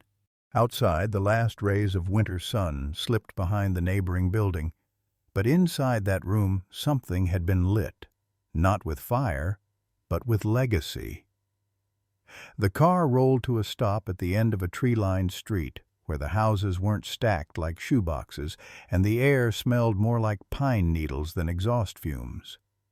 Snow still rimmed the sidewalks in stubborn patches, but the grass underneath was trying to grow again, trying to begin.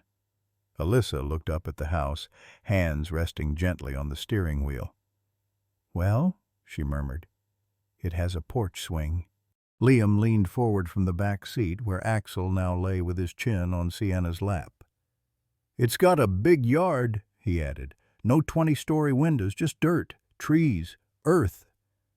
Sienna didn't speak. She was already unbuckling. She stepped out before her mother could call her name, boots crunching over the salted driveway, her breath making little clouds in the cold. The house wasn't grand. It was soft, lived in. A single-story cottage painted pale blue with windows like blinking eyes. Sienna walked toward the side yard, Axel following slowly behind her, his steps still careful from the ordeal. The wind carried a distant hush, the kind that brushed your cheek like memory. She paused by the fence, staring out across the open patch of land. It wasn't much. A crooked garden bed, a shed leaning slightly to the left, and under a bare lilac bush, a rabbit, small, brown, watching. It didn't run. It didn't twitch. It just looked at her. And Sienna tilted her head, then smiled. She turned to her parents, who had stepped out onto the path behind her. "The rabbits say no cats live here," she said softly. "It's a good place." Alyssa blinked. "What did you say, sweetheart?" Sienna pointed gently. "They're not scared. That's how I know." Liam glanced toward the bush, catching the flick of an ear before the rabbit finally darted away, vanishing like smoke into the underbrush. "You spoke to it?" he asked, not mockingly, just cautiously. Sienna looked down at her bracelet. The animal charms glinted faintly in the soft light, as if listening. "Not words," she said, "just knowing." She knelt and pressed a hand to the ground. Axel came to her side and lay down beside her, sighing as if this was the first breath of peace he'd drawn in weeks. "It's quiet here," Sienna whispered, "and the quiet doesn't feel lonely." For a moment, none of them spoke. Alyssa stepped forward, crouched next to her daughter, and brushed a lock of hair behind her ear. "Then maybe," she said gently, "this can be home." Sienna didn't answer, but she reached out and touched the bracelet again, fingers grazing the dog charm, then the rabbit, and for a moment her eyes fluttered closed. Far off in the sky, clouds were gathering again, thicker this time, a storm forming at the edge of somewhere. But for now, in this little yard with a girl, a dog, and a memory-laden breeze, the world was still, still enough to listen, still enough to know. It started with a whisper of wind. By mid-afternoon, the sky had soured to the color of old bruises, and the first drops of rain began to scatter across the window panes like warning taps. Alyssa stood at the kitchen sink, watching the maple trees sway beyond the backyard fence. "She was just outside with Axel," she muttered, drying her hands quickly. "Only a few minutes ago." Liam looked up from the box he was unpacking in the living room. "She's probably under the porch swing again, reading." But even as he said it, a throb of unease curled low in his gut. Alyssa was already grabbing her coat. When they opened the back door, Axel was pacing, alone, muzzle lifted toward the wind, tail flicking anxiously, and no sign of Sienna. The rain thickened to sheets. By the time they reached the edge of the neighborhood greenbelt, Alyssa's voice was hoarse from shouting. Liam darted toward the trail that curved through the wooded park, flashlight trembling in his grip. "Sienna!" Nothing. Only the rush of wind through half-bare trees and the pelt of water on fallen leaves. Then Axel stopped. His ears twitched, nose raised, and he ran. Through the brush, down a slick incline, until he reached a low, spreading oak at the bottom of a small hill, its roots tangled like old fingers, its trunk half-hollowed with age. Beneath its gnarled canopy, something stirred, a flicker of white fur, a child's silhouette, and a voice small, steady, rising through the storm. "It's okay now. You're not alone. Just one more, Daisy. You're doing so good." Alyssa's breath caught. She stumbled forward, heart in her throat. There, kneeling in the mud, soaked through but calm, was Sienna. Her coat was off, wrapped around a trembling border collie curled in the shadow of the tree, belly heaving. Newborns, 3 of them, wet, blinking, pressed to their mother's side, and Sienna's hand, resting gently between the dog's ears, whispering a lullaby, only the storm could hear. Liam dropped to his knees beside them, voice cracking. "Sienna." She looked up slowly. "I couldn't let her be alone," she said simply. "She was scared, and she called me." Then, from the other side of the trail, a flashlight beam cut through the gray. A figure burst through the clearing, a man in his 30s, drenched, mud up to his knees, eyes wide and frantic. When he saw the collie, he froze. "Daisy," he whispered, dropping to the ground. He reached out, barely believing it. "I've been searching for her for 2 days," he said breathlessly. "She ran when the thunder hit. I didn't think I'd see her again." He looked at Sienna. "You found her?" Sienna shook her head softly. "She found me. She told me where to come." The man blinked. A tear escaped the corner of his eye. "She told you?" Sienna simply smiled. "Not in words." He let out a breath, one hand over his mouth, the other gently brushing over Daisy's head. "I'm Jake," he said at last. "And this girl, this dog, she's my family." Alyssa wrapped her arms around Sienna, trembling now that the fear had passed. "You could have been hurt," she whispered fiercely. "You can't just run off like that."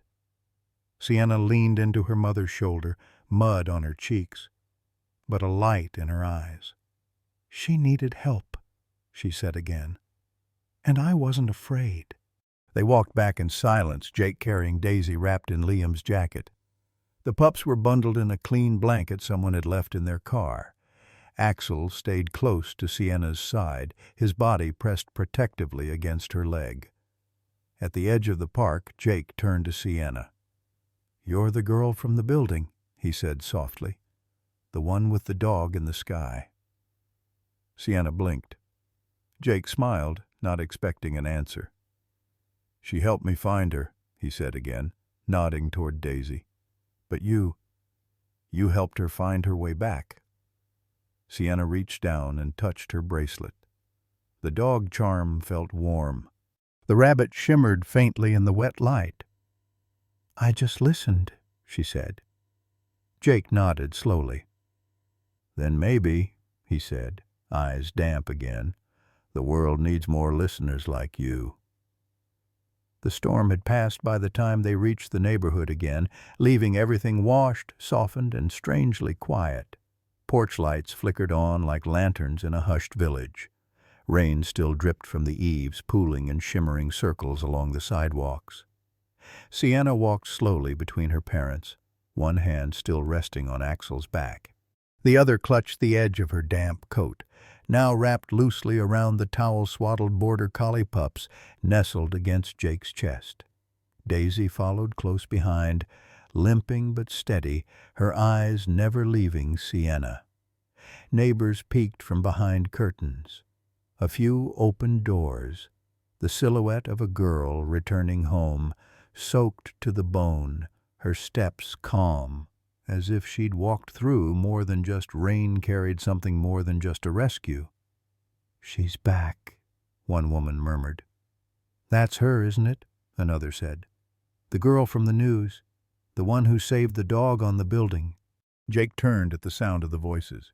He paused under a flickering street lamp, looked at Sienna with awe still etched across his face, and said half to her, half to the people watching, "You're the skyscraper girl." Sienna blinked up at him, unsure if it was a good thing. But Jake smiled, gentle, genuine. "That day," he said, "you didn't just save a dog. You reminded people that listening still matters." There was no camera this time, no crowd cheering, just a man, grateful beyond words, and a child who didn't seek attention, only connection. When they reached the house, Liam opened the door and let Jake in first. The living room lights cast everything in gold. The fireplace flickered low. Jake laid the pups down gently on the blanket Alyssa set near the hearth. Daisy curled beside them, exhausted, her tail thumping weakly in appreciation. Alyssa handed him a warm towel and tea without a word. He accepted them both like offerings. Sienna sat cross-legged on the rug, cheeks still pink from the cold, her bracelet glinting in the firelight.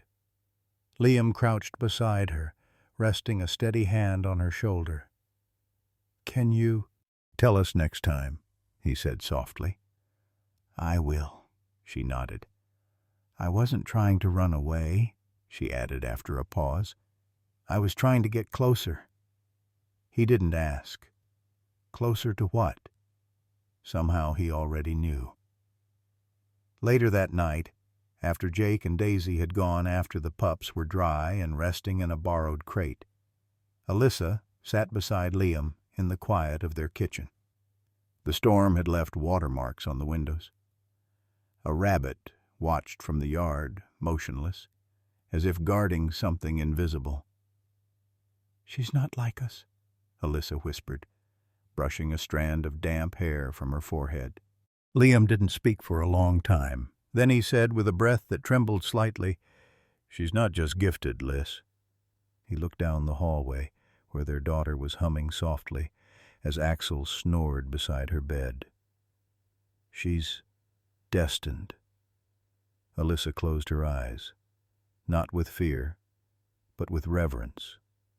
Outside, the neighborhood slept, but word had already begun to spread through whispers, phone calls, glimpses from porch swings and open windows. Not gossip, not spectacle, but understanding. That some children are born with questions written in their eyes and answers in their hearts. And sometimes those children find animals before the rest of the world is ready to believe. The morning came with a strange stillness. Not silence, because the world was never truly silent, but a kind of hush that laid itself gently over the earth, like a blanket drawn up over shoulders after a long day. The sun filtered through the trees in ribbons of soft gold, warming the frost-tipped grass without melting it. Sienna sat barefoot in the yard, legs tucked beneath her, fingers weaving through the blades of grass like they were threads on a loom only she could see. Her hair had grown longer, darker, always unbrushed in the morning but kissed by wind. She didn't look up when the screen door creaked open.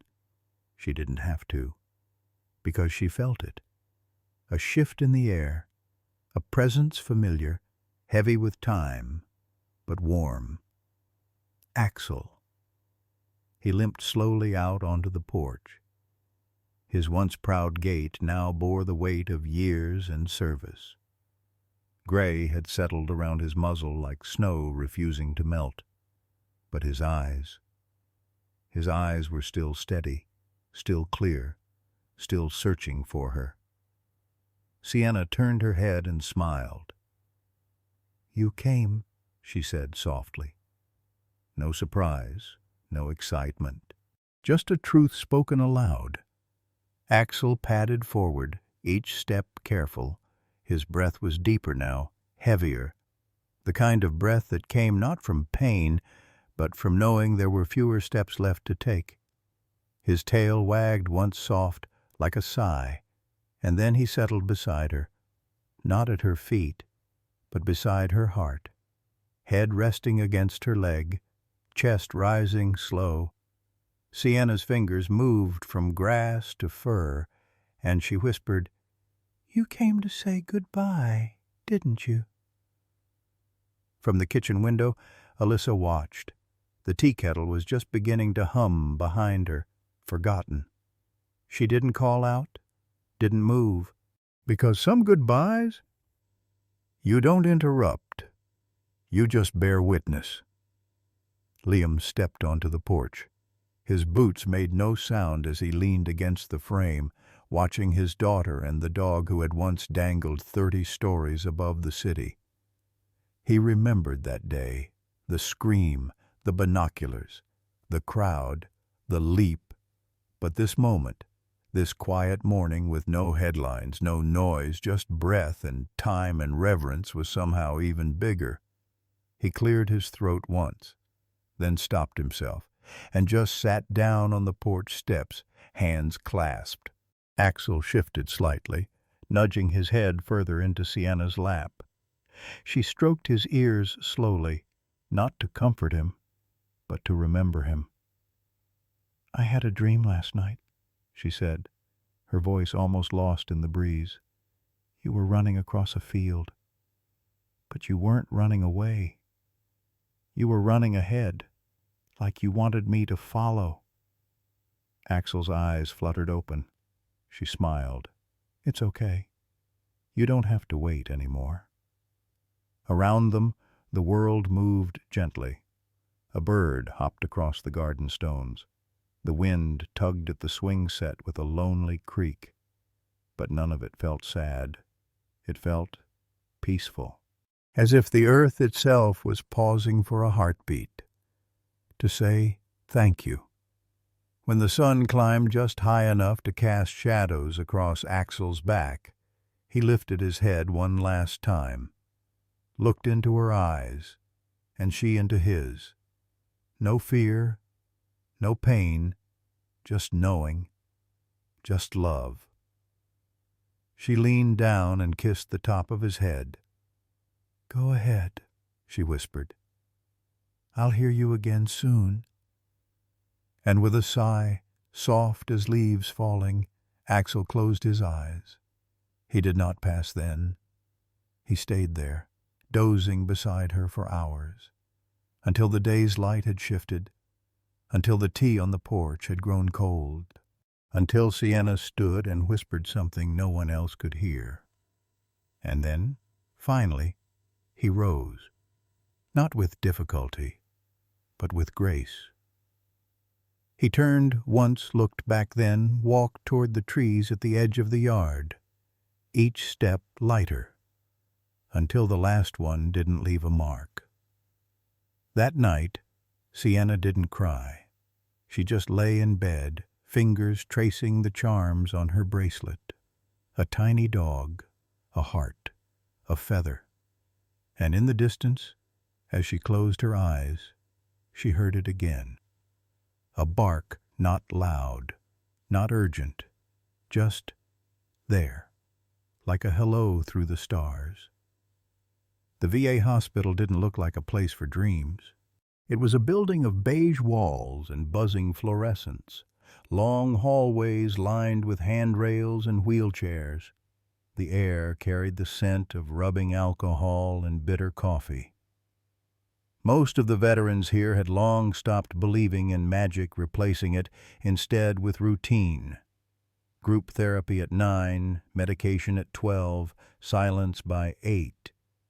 But over the past week, something had changed. It started with Sergeant Bill Hartley, a Vietnam veteran who hadn't spoken more than a dozen words in the last 2 years. PTSD had left his sentences shattered, his nights restless. But 3 nights ago, he'd woken up smiling. "They didn't believe me," he'd whispered to the nurse. "But he was there. That dog, the one from the news. Axel. He came to me in a field. He ran circles around me, barking like hell. Then he stopped and led me to the riverbank." His voice had cracked. "My old boy, Lucky, was waiting for me. I haven't seen him since '76. The next day, Private Maria DeLuca, who hadn't stepped outside in over a year, stood barefoot on the therapy garden's grass, eyes closed, face tilted to the sun. "He showed me my brother," she told Dr. Chen later, "and the cat we buried when we were kids. I wasn't scared in the dream. For the first time, I didn't feel alone." By the time the 3rd story came in, Dr. Chen stopped logging them as isolated hallucinations. She pulled up the file on Axel, the rescue, the skyscraper, the girl with the bracelet. She watched the footage again, the image of a child pulling a dog to safety with a sailor's knot and a whisper. Now the dog, long retired, had passed in the arms of the same girl, and yet here he was, in dreams, in corridors of grief, returning. In the hospital's therapy lounge, the television was muted. A fireplace simulation glowed in the corner. A chessboard sat untouched on a side table, and three men sat by the window, hands folded, eyes distant. "I don't believe in ghosts," one of them, Frank, murmured. "Then what do you call a dog that walks into your war zone at night and brings back your son's laugh?" the other replied. Frank looked down. His lip trembled. Dr. Chen entered quietly, a clipboard in hand, but didn't speak. She just listened. Over the past 5 days, nearly 24 veterans across different wings with no overlap had described the same figure in their dreams. A German shepherd, black and tan, eyes steady, never barking unless needed, never staying unless welcomed, always moving, but always arriving when it mattered most. "He doesn't say anything," one vet told her, "but he doesn't need to. He shows you stuff you didn't even know you lost." That evening, Dr. Chen pulled up the central file and began typing a note she never imagined she'd write in a clinical log. Subject: Unexplained Recurring Visions, K9. Figure identified as Axel, patients affected, 23. Common details: German shepherd, posthumous presence, emotional breakthrough post-vision. Clinical observation. What we are witnessing is not merely a trauma response or shared delusion. There is healing occurring where no medicine reached. Something extraordinary is happening.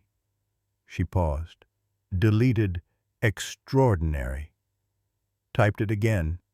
Bolded it. Later that night, as the hallways quieted and the wind whispered against the windows, she stood in the therapy room where Axel had passed just days earlier. The blanket he'd laid on was still folded neatly on the corner chair. The candle the chaplain had lit still sat half-used on the sill. Dr. Chen approached the room slowly, unsure why her heart was racing. Her hand trembled slightly as she reached for the door. Then, just as she stepped inside, she felt it. A warmth. A quiet. A breath, maybe. She turned, but no one was there.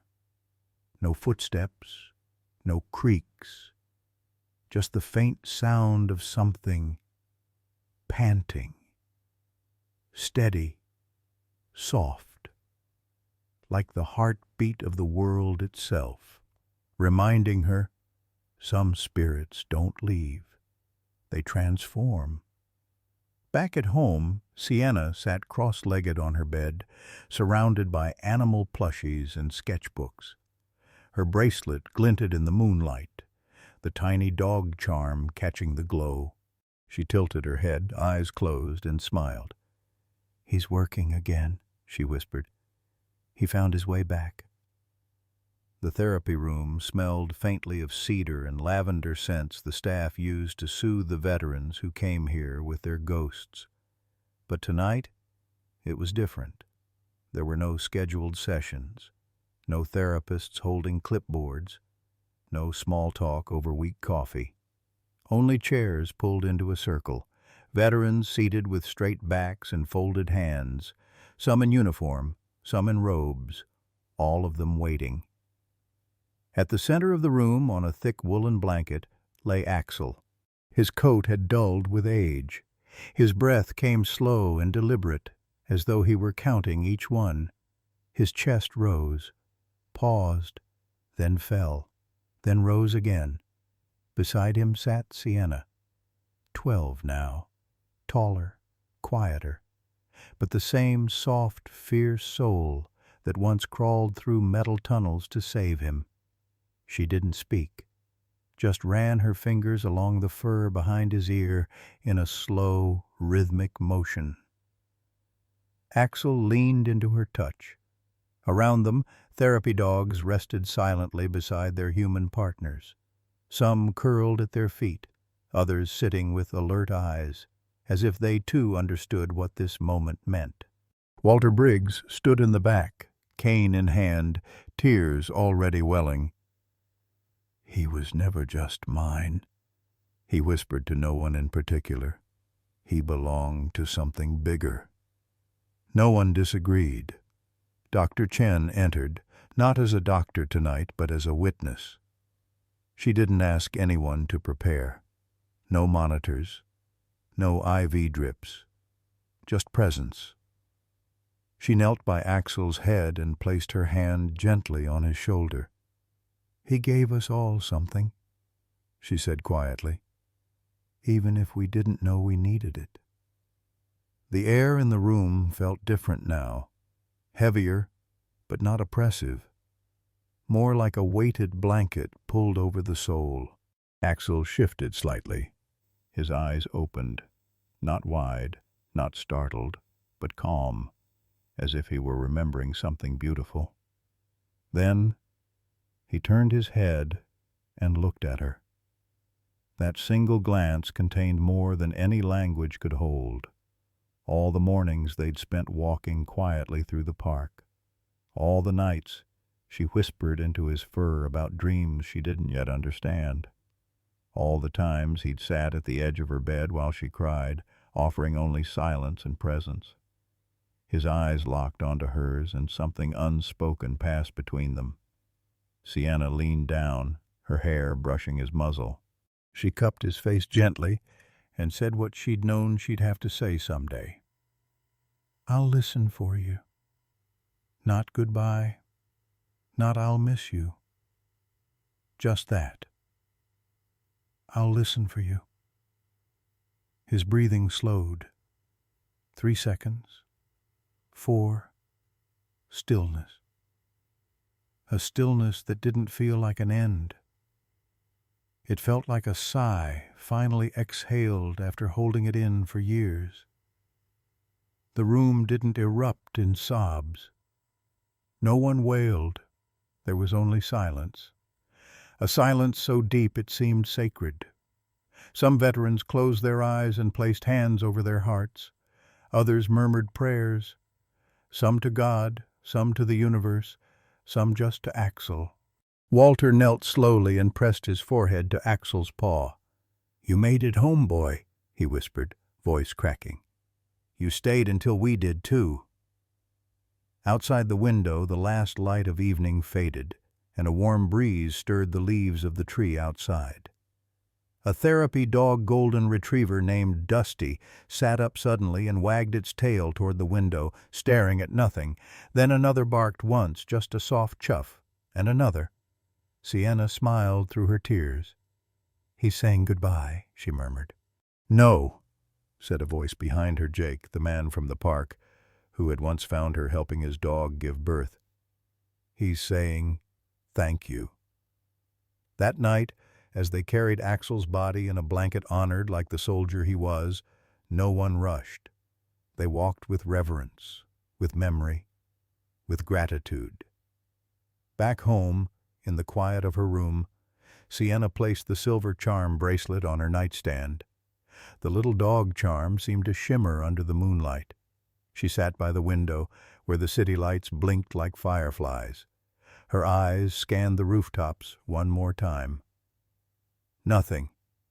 Then again, maybe not nothing. She felt a warmth in her chest, a tug behind her eyes. Not sadness, not quite. A presence, not here, but near. And she whispered once more, "I'm still listening."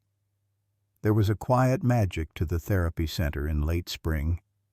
Dappled sunlight filtered through the wide bay windows, casting a soft gold hue across the tiled floors. Outside, vines crawled gently along the white trellises, and the breeze smelled faintly of lilacs and cut grass, the kind of air that made people linger just a little longer before going inside. Inside, Sienna moved between rooms with a presence that felt older than her years. She was 15 now, but something in her gaze carried the weight of stories too old for most to tell and too quiet for most to hear. She wore the silver charm bracelet every day, and though it had dulled with time, it still glinted under sunlight like something alive. Today, it shimmered faintly as she knelt beside a boy named Micah. Micah was 8, pale, recovering from both a surgery and a silence of his own making. He hadn't spoken in nearly a year, not since the fire. His hands trembled when people came too close. But today, he wasn't trembling. Today he was lying on his stomach on a playmat, nose to nose with a small, one-eyed beagle named Tater Tot.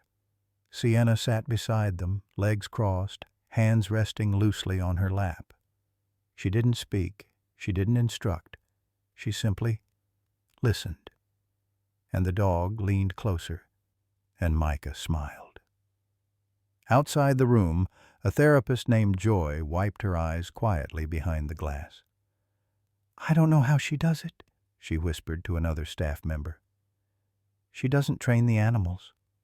She doesn't coax the kids. She just makes the connection." Later that afternoon, Sienna walked the garden paths with an older woman in a wheelchair. Mrs. Penelope had late-stage Parkinson's and rarely moved her hands voluntarily. But as they reached the koi pond, Sienna gently placed a warm puppy in her lap, a rescue golden mix named Teddy. Penelope's fingers twitched once, then curled softly into the dog's fur. Tears slid down her cheeks, not from pain, from memory. "My husband raised Goldens," she said. "He always said they knew when your heart was breaking." Sienna simply nodded. Sometimes there was nothing better than not interrupting a truth someone had just rediscovered. In the sunroom, a journalist from the Maple Heights Gazette stood awkwardly with a notebook in hand. "So, how did you start all this?" she asked Sienna later, seated under an umbrella by the dog-run field. Sienna looked down at her hands. Her fingers absent-mindedly traced the shape of the little German shepherd charm on her bracelet. "I didn't start it," she said. "I just opened the door." The journalist blinked. "What door?" Sienna looked out toward the tree line, where 2 rescue mutts were playing tag with a toddler in a sun hat. "The one between what hurts," she said slowly, "and what heals." That night, after the last animal was fed and the last patient hugged goodbye, Sienna sat alone on the back porch. Twilight bled into the edges of the sky. She held the bracelet up against the setting sun. The charms caught the light little animals suspended in silver. The dog, the rabbit, the cat, the bird, the horse, each with their own story. Each carried from someone who saw something in her and believed she could carry it forward. She touched the German shepherd charm last. For a moment her breath caught, not from grief anymore, but from something softer, like a note played on a piano after a long silence. "I still hear you," she said aloud. And in the far end of the pasture, by the tall oak tree, the wind moved through the leaves in a way that sounded like a tail thumping the earth. A week later, she met a young veteran named Cole, 23, back from deployment, angry at the world and refusing to speak to anyone, not even the dogs.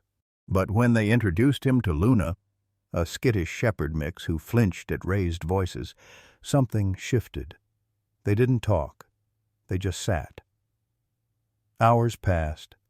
When Cole finally spoke, it was one word: "Stay." And Luna did. When Sienna walked by quietly later, she saw the bracelet glow faintly again, just for a moment, as if acknowledging the thread had passed from her to them. Some people called it therapy. Some said it was just good dog training. But those who stayed long enough knew better. They knew that in the spaces between words and wagging tails something sacred lived. And Sienna? She didn't claim to understand it fully, but she honored it. Every day, and every time someone asked her how she knew which dog matched which patient, how she seemed to just feel what was needed, she would smile gently and say, "I open the door a little, just enough, to hear what matters." The air that evening smelled like cedar and old paper. Sienna sat curled into the corner of the porch swing, the last light of day warming her knees. A hush had settled over the sanctuary grounds. Dogs curled in straw beds, the barn owl already watching from her usual post in the rafters. Then the gate creaked open. Walter's daughter, June, stepped through with a tote bag slung over one shoulder. Her hair was pinned loosely, silver threaded through chestnut. She looked like someone who had known too many goodbyes, but still believed in showing up for the ones that mattered. "I've got something," June said, approaching the swing. "Something my mom would have wanted you to have." She didn't wait for permission, just sat beside Sienna and pulled a worn leather-bound journal from the bag edges, soft from time, a thin ribbon marking the middle. Sienna didn't speak, but her fingers reached out, reverent. June laid the book in her lap with both hands. "It's Caroline's," she said. "She wrote it before everything, before the strokes, when she still had the gift." Sienna's breath caught. She had heard whispers about Walter's late wife, a woman who, like her, heard things no one said out loud. A woman who used to sit on her porch and know which horses were sick before the vet arrived, who once found a neighbor's missing cat by following a trail of dandelions. She didn't talk much about it, June added softly, but she wrote. Every time something stirred in her, she wrote it down. Sienna traced her fingers along the journal's spine. Embossed into the leather were two initials, C.B. Caroline Briggs.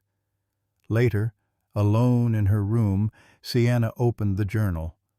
The pages smelled of lavender and cedar, and the handwriting curved gently like someone trying to calm even the paper they touched. Sometimes the animals come in flashes, colors, sounds, smells, never words. Words are too rigid for what they know. When I feel overwhelmed, I press my thumb to the charm of the dog. It brings me back. Once, I heard a cat crying through the rain 2 streets over. I followed the sound not through my ears, but my ribs. They don't speak. They echo. You have to be quiet enough to let them rise. Sienna read for hours. Each entry felt like someone laying breadcrumbs across a forest only a few could walk. There were stories of animals she'd found, people she'd comforted, truths she'd felt vibrating beneath the surface of things. But toward the end, the entries thinned out. The handwriting trembled, then blank pages, 10 of them, 20. A final one left entirely untouched, except for a faint impression of pressure, like someone had set their hand there before walking away. Sienna stared at it for a long time. Then slowly, she flipped the cover shut. The next morning, she found June in the herb garden, trimming basil. "I read it," Sienna said softly. June looked up, shielding her eyes from the sun. "Yeah?" "There's a chapter missing." A quiet smile crossed June's face. "It's not missing." Sienna tilted her head. "She left it for you," June explained. "She knew someone would come along, someone who saw the world the way she did, but further, deeper." Sienna said nothing, but something inside her chest shifted, like a stone falling into alignment. "I don't know what you'll write," June added, "but when you're ready, her pen's still in the back." Sienna looked down at the journal in her arms. The weight of it wasn't heavy. It was intentional. That afternoon, she wandered into the therapy barn and found herself sitting cross-legged beside a sleeping border collie. The sunbeam hit the floor just right, her bracelet catching the light, sending small specks dancing on the wooden wall. She opened to the final page, still blank, still waiting. She didn't reach for the pen. Not yet. Instead, she pressed her hand against the paper. It was warm from the sun. And maybe something else.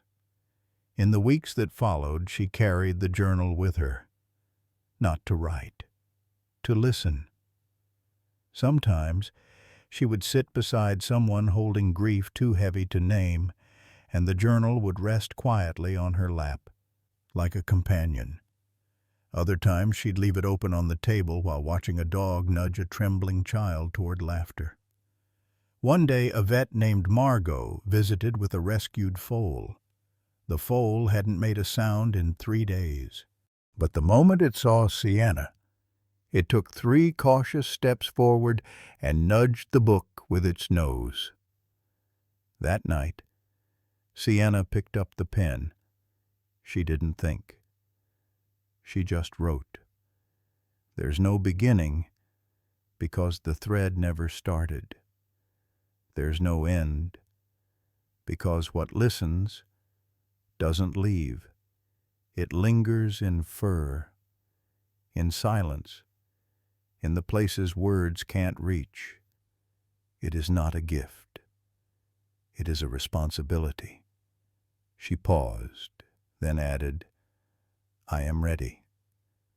That night, as she closed the journal and tucked it beside her bed, the wind outside shifted gently like pages turning. And somewhere in the dark, a tail thumped once, just once, against the earth. The first man who spoke of the dream was Sergeant Leo Granger. He was 72, retired from 3 tours and 2 marriages. He hadn't smiled, really smiled in over a decade. PTSD had weathered him down to silence. His hands always trembled. He hated closed spaces, loud sounds, and even the shade of tan they used on the therapy center walls. But that morning, something was different. He walked into the cafeteria without his cane. His steps weren't steady, but they weren't fearful. He sat down next to another veteran, a younger man named Malik, and said, You saw the meadow too, didn't you? Malik froze, his spoon halfway to his mouth. He nodded slowly. It had yellow flowers, he whispered. And that dog, he was there first. Axel, Leo said. Both men looked up when a third voice chimed in from a table nearby. I was there too. It was Randall Former, medic, never spoke unless spoken to. He sat with a pencil in his lap and a sketch pad open. On the page was a German shepherd standing in a field beneath an oak tree. Behind him, 3 figures walked a winding path toward something warm, something safe. Something none of them could name, but all of them felt. By the afternoon, word had spread through the facility. 3 veterans, 1 shared dream, same details, same dog, all waking up with lighter hands, looser joints, and for the first time in months, calm. Dr. Chen called it the most unscientific progress I've ever been honored to witness. She documented it, interviewed them separately, ran scans and reviewed medication logs. Nothing out of place, except peace. And for once, that was enough. Sienna stood by the therapy garden's edge that evening, watching the sun spill across the hedgerows. Alyssa walked out with 2 mugs of tea. She handed one to her daughter without saying a word, just stood there. Let the quiet hang. You heard? Sienna finally asked. Alyssa nodded. They all dreamed of Axel, she said. Exactly the same dream. Sienna sipped her tea, The warmth calmed her hands. "Axel never needed a leash," she said softly. "He just knew where to go." Alyssa glanced sideways. "Do you think he came back?" Sienna didn't answer immediately. Instead, she turned her bracelet on her wrist until the tiny shepherd charm faced the sky. "He didn't come back," she said. "He just never left." That night, as she lay in bed, she dreamt it too. But hers was different. In her version, Axel didn't lead her. He stood beside her. The meadow stretched endlessly, dotted with fireflies that floated just above the grass. The air shimmered with golden dusk. The scent of pine and warmth lingered in the wind. They didn't move. They didn't speak. They just stood together, watching others walk paths only they could see. Soldiers, children, lost souls, and tired hearts. And each time someone found their footing, Axel's ears twitched, his tail moved, and Sienna felt full. Not heavy, not burdened, full. She woke before dawn, eyes wet, hands still clutching the edge of the blanket. Downstairs she found her mother in the kitchen, flipping pancakes for the early shift.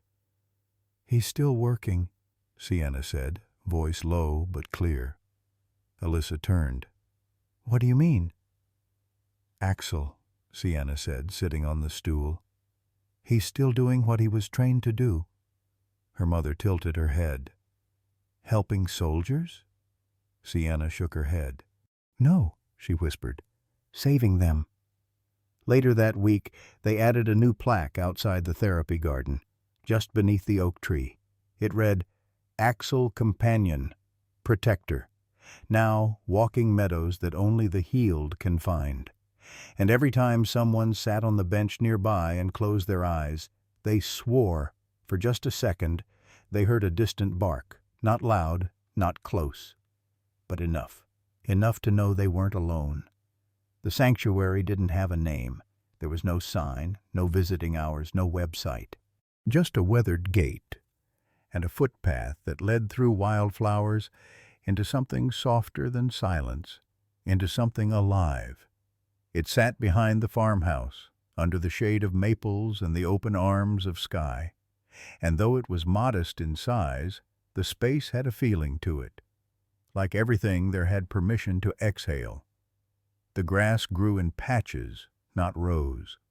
Rabbits tunneled without fear. An old mule dozed near a trough. A hawk perched on the fence post beside a yellow barn cat, and neither flinched at the other's presence. And at the center of it all, Sienna. 16 now, taller, quieter, more certain. She stood barefoot in the morning dew, scattering feed from a tin bucket as chickens circled her in lazy spirals. A raccoon watched from the fence. 2 collies rested beneath a tree, one with only 3 legs but eyes full of light. A young doe stepped from the woods, limping slightly. Sienna paused. Then slowly, gently, she set the bucket down and approached. The doe didn't run. She simply waited. They came more often now. Not just the animals, but people too. Reporters, students, retired veterinarians, skeptics with clipboards, and therapists with trembling hands. They all wanted to see the girl who listens. Some brought cameras, others brought questions. Sienna never gave long interviews, never offered theories or sound bites, but whenever someone asked how the sanctuary worked, she'd just smile and say, "They come when they need to." And that was that. One morning, a journalist from the Los Angeles Chronicle stood at the gate, suit pressed, shoes too clean. He watched as a squirrel climbed onto Sienna's shoulder and chattered into her ear before leaping off again. He scribbled something in his notebook. "Do you train them?" he asked. Sienna looked up from a stack of blankets she was folding. "No," she replied. "Do they talk to you?" Not like people do. The man leaned forward. Then how? She looked around the sanctuary, at the one-eyed fox curled up beside a sleeping Labrador, at the old German shepherd statue placed beneath the tree axle's favorite tree, at the wind that stirred only when the light fell a certain way. "They remember things," she said softly, "even when no one else does." Later that evening, as the sky turned rose and gold, Alyssa sat on the porch, sipping mint tea. Liam stood behind her, hands resting gently on her shoulders. "She's become something else," Alyssa whispered. "Not just our daughter anymore." Liam nodded. "She's something the world needed." They both looked out at the yard where Sienna was brushing the mane of a small horse. The horse had come from 3 towns over, walked right up the main road alone one morning, and stopped at the sanctuary gate. No one ever claimed it, but when Sienna saw her, she'd said, "She's looking for someone gentle." That had been enough. A few nights later, Sienna sat in her room, cross-legged on the rug, thumbing through Caroline's journal again. The blank page she'd written on years ago had company now. Dozens more, all filled in her looping, steady handwriting. Stories, dreams, moments when time had stretched, when animals had found her, or when she had simply known where to be, when to listen, how to help. At the bottom of one page she had scrawled, "Not everything that matters speaks, but everything that speaks matters." She closed the journal. Her bracelet clinked softly against her wrist. Somewhere in the night, a howl rose from the woods, not one of fear, but of return. Sienna stepped barefoot into the grass, eyes adjusting to the moonlight. A wolf dog stood at the tree line, scarred, massive, but still. Their eyes met. No sound, no movement. Then slowly, the wolf dog lowered his head, as if offering something wordless like a memory held between them, and Sienna, the girl who listens, did what she always did.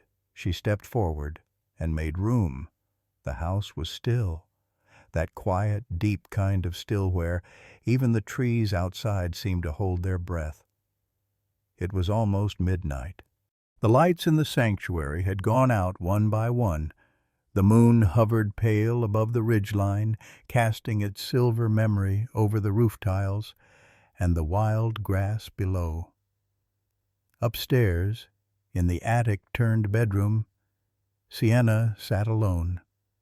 Wrapped in a woolen blanket, she leaned against the window frame, her bare feet tucked beneath her. The journal lay open beside her, half filled. Her hand rested on the page, but the pen hadn't moved in 10 minutes. The bracelet on her wrist caught the moonlight. A faint wind whispered past the glass. She looked out. The world beyond was quiet, but not empty. Not anymore. She scanned the darkness, the field, the trees, and then her gaze froze. Across the clearing, atop the weathered edge of the old tool shed's roof, a shape. Still, steady, backlit by moonlight. It was him, Axel, or something that looked like him. He stood exactly the way he had all those years ago, when she was just a child, when she pointed from the high-rise window and cried, "He's hanging, Mommy!" But now no fear rose in her chest, only stillness, only knowing. His eyes locked on hers, not demanding, not pleading, just watching, the way he had always done, silent, loyal, unwavering. The wind shifted, lifting a curtain behind her, rustling the journal pages. She didn't blink, didn't cry, didn't reach for a camera or call her parents. She just smiled, soft, sad. grateful. "Thank you, Axel," she whispered, for the voice no one else heard, for the leap no one else dared, for the path he had opened for her, for Walter, for the others, for not leaving even after death. The figure remained a moment longer, long enough for her to know it wasn't imagination. Then, slowly, gently, it turned and faded, not in the way light disappears, but the way dreams fold back into sleep. The roof was empty again. Only moonlight remained, and the sound of the wind brushing against the trees like a goodbye that wasn't sad, but full. She turned back to the room, picked up the pen, and beneath the last entry in Caroline's journal, she wrote 6 words. "Some threads never come undone, Axel." Then closed the book and let the night hold her. The morning unfolded slowly, like it knew not to rush. A soft golden haze bathed the trees. The dew still clung to the wild grass, and a few birds dared their first songs of the day, careful not to disturb whatever sacred silence still lingered between night and dawn. Inside the kitchen, Liam stood by the sink, 2 mugs of coffee steaming gently beside him. He didn't speak at first, just stared through the window above the sink, eyes fixed on the figure outside. Sienna, or Mia, as she now called herself. A name that had once been just a family nickname, now worn like a second skin, as if it belonged to the person she'd become. "She's out there already," Alyssa said quietly as she stepped up beside him, robe pulled tight, hands cradling her own cup. Liam nodded. "She always is." Outside, Mia knelt in the grass, hair loose, arms extended. 3 dogs surrounded her, rescues from 3 different counties. A tiny squirrel nestled in the crook of her arm. A crow watched from the fence, head tilted as if listening in. And around her wrist, the silver bracelet shimmered faintly in the light, its tiny charms winking like secrets only she and the animals knew. "She's not like us," Alyssa whispered, voice catching. "No," Liam said. "She's more." They stood there in silence, watching their daughter through the glass, watching how the animals moved toward her, not just with trust, but with intention. As if they knew her heart beat in a rhythm they understood, as if she belonged to some older music one played not with instruments, but with instinct and memory. "She's not just helping them," Liam murmured. "She's helping everyone she touches." They remembered it all. The tower, the ledge, the way she disappeared into the unknown without hesitation. The day they almost lost her, and how somehow that was also the day the world found her. "She's a bridge," Alyssa said softly. Liam looked at her. Between what? Alyssa's eyes filled, but she smiled. "Between things we don't always understand." She pointed gently through the window. "Between child and world. Between pain and peace. Between heartbeats." Liam swallowed hard, then reached for her hand. They stood like that, watching Mia laugh as the squirrel climbed to her shoulder, the dogs circling like planets around her gravity. The wind stirred the trees. Somewhere a hawk cried. And just for a moment they both imagined a shadow, large, strong, 4-legged, lingering at the edge of the trees. Not gone. Just watching, still guarding. Alyssa squeezed Liam's hand. "She was never just a little girl who heard a dog," she said. "She was the reason that dog was heard." Outside, Mia looked up. She didn't wave. She didn't call. She simply smiled, like she already knew, and turned back to her work, where love wasn't loud, where healing didn't shout, where bridges weren't built from wood or stone, but from heartbeats and the space between them. In a world that often moves too fast to notice the quiet cries for help, this story reminds us that some hearts still listen. Mia's gift wasn't just her connection to animals, it was her courage to believe, to act, and to bridge what others saw as impossible. Between silence and speech, fear and trust, life and legacy. Axel, the German shepherd who once dangled from a ledge, became far more than a rescued soul. He became a guide, a healer, and a spirit that never stopped protecting. His bond with Mia transcended words, time, and even death. And in that sacred connection we see what all dogs offer us: unconditional loyalty, unwavering presence, and love that doesn't ask to be understood, only felt. This story is a tribute to the silent heroes with 4 legs and beating hearts. It's a call to cherish the animals who walk beside us, the children who hear what we cannot, and the quiet moments that change everything.